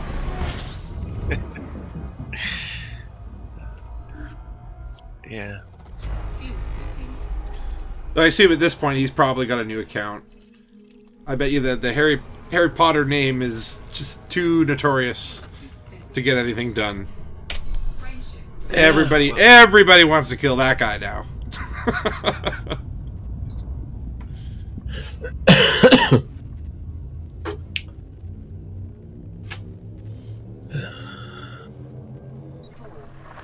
Yeah, Jack says the 2 mass are the real stars, part of the 2 micron all sky survey. Ah, It's one of the bits of the galaxy that's accurately mapped from right. You know, it's not procedural. Well, I think that's really cool how they just it's a bit procedural. they were able to just plug in the astronomical data and then sort of use a procedural thing to fill in the rest, but not, you know, to have that core there. Those recognizable stars. Well, we'll never know, really, will we? Realistic it is. Yeah, they could just be lying, because I never know the difference. It looks good. But I don't know, some of those elite people out there, some of these community members are pretty savvy. I don't think you could pull a fast one on some of these guys. They would know down to like the exact position and gravitational mass whether Frontier was pulling a con job. How the hell do these people see a split-second bit of footage from Frontier, you know, of one of the upcoming things, and then they go, "Oh look, I know where that is by that little star in that corner." It's like, come on. Triangulate based on the horizon. That is a truly amazing feat that I will never ever do myself. No, X-Death, we had him on the broadcast. He's the one that found the first Starboy ruins. It's like, you know, how did you, how? Yeah. We saw the same footage, you know, and he goes, yeah. They're just points of light in the sky, you know. They're just crazy people. How you can relate the galaxy map to that. Yeah, you just have to work on the premise, if you're Frontier, that somebody will. You should always take that into account. Yeah. There's always that person out there. You know, you might not know one, and you think, how could they possibly do that? But they're out there. Oh yes. Well, what was it? What was it? Because I remember there was one point where some mystery unfolded, and it unfolded so quickly that you could tell that like the devs thought this would go on for months. I think, and it was solved within like an hour. Guardian Ruin. Yeah. The Guardian Ruin. The one. Yeah. He found the location based on just what he could see in the video. Right. And as we saw from the mission that they put together, they had not finished it, and they were not expecting people to jump in. That's why we didn't get any story beats for a really long time, because they're like, oh shit. Yeah. We weren't supposed to find that yet. But, you know, they should be used to that by now. Mm-hmm. You know, should that's know better. The kind of people you've got here. So I once ran a website, okay, and it was like for a bunch of kids in high school. We made these movies, we put them up on the website, and for fun one day, and I made this in a WYSIWYG in like, you know, Microsoft front page or whatever. Ooh, this is quite a fast orbiting moon. Anyway, so I made this web page, and I decided, you know what, I'm going to play a little game, and I'm going to make a bunch of, you know, back end pages that can only be linked by clicking on like the comma. That it links like a white comma on a white background, right? And that'll lead to a clue, which will lead to another clue, which will lead to another clue. And there were like 17 clues. It was definitely a goose chase, right? Well, basically about 3 days after I put this live, a 10-year-old boy named Ronnie Conklin from Ohio sent an email to the email that I had made for this secret thing with the wrong answer to the final question, but I still sent him a DVD because I'm like, I don't know how you found that. But like 3 days after I put it online, and it's some 10-year-old dude cracked it. Oh, yeah, they do. Yeah. He did that whilst he was breaking into NASA. Yeah, probably. But like, this wasn't even like this was just like a. Whoa, this is a really weird place to land. I'm kind of scared. Yeah, when you're up against humanity's hive mind, you know, you're going to lose. But that's it. It's like we're capable of anything. Exactly. Anything is possible. Yeah. A 10-year-old boy can solve the mysteries of the cosmos. But yeah, ever since then, I've just never assumed that. Uh-oh. Always someone smarter. Yeah. Yeah.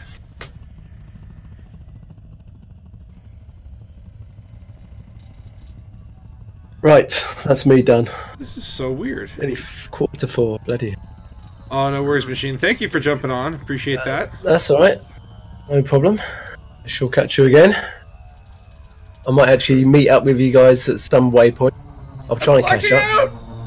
I'm on like some planet that's moving like in a really weird orbital way. Are you chasing it, are you? Yeah, kind of. Oh, is it one of these close to the star ones? Yeah. Just going around the star at like 0.2 or 3 the speed of light, and you think, that's crazy. Yeah. It's like, how did they get out? How do they build here? How do they get the materials down? A very daring T9 pilot. Right, latest chaps. Good day, Machine. All right, and we are coming in for docking. Oh, damn it! This is you didn't see this. Well, you know, tapping into the ground next to a base that can repair you. That's probably the best place to tap into the ground, really. Oh, I'm alive and I'm docked. Alright. First of all, refuel. 20k in repairs. Don't fly tired. 75k. I am so tired right now, I should not be flying. That was worthy of a Scorpius, that was. Totally. Oh, his was the best. I loved his attempt at landing in the YouTube video. Alright, Universal Cartographics, let's see what you got. Then I'm gonna hit the hay. Ooh, 6.4 million for the first page. And let me just scroll down here. I want to see any systems that sound out. You'll get bidding. Yes, you'll hear that little ding. Yeah, there's one system that's 1 million, and that's probably the one. Oh no, wait, that's not the one. That could be Uthreads, unless it stores because it's full of the black holes. Yeah, that possibly is it. But all right, so 6.4 million for this page. Let's see if there's another page. Incoming message. Yeah, if you find one. Oh that's yeah. like 6. I'm just getting all these messages like, "Hey, buddy, how's it going? You want to be my friend?" Yeah. Let's see the bonuses, because yeah, I did discover an Earth-like in a couple water worlds. So looking for those high bonuses.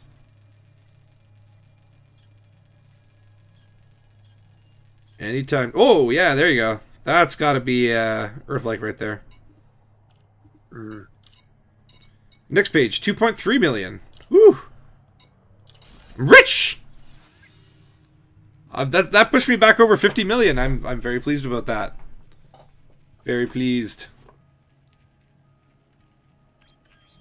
Yeah, I can nearly pay my alimony now. Hey. No, I'll never pay that. I don't know. I just put a picture, spatula PI detective. He's bound to have 2 or 3 ex-wives hanging around somewhere, always hounding him for alimony. That's what they have, isn't it? I think he murdered the last one. Gumshoes. Well, let's just leave that. It could have all just happened in his mind. There's no real way to tell. Exactly. And there you have it, 50.4 million. And let's see what it did to my rankings. Pioneer 8%, so that gave me a 5% bump. Not bad. Not bad. All right, might take a little bit of grinding at the end to get elite, but we'll just keep monitoring as we go. Well, you can always. I don't know. Is the neutron thing still worth what it used to be? I think Earth-likes are really they're worth what they should have been worth at the outset. Now, yeah. But I don't know.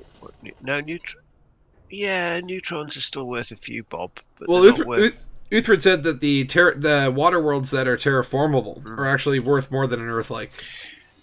Yes, they certainly are. Bizarrely, no one knows why. But yes, it's a bit of a toss. I think the final value comes down to the gravity that these things have, and it doesn't really make a lot of sense.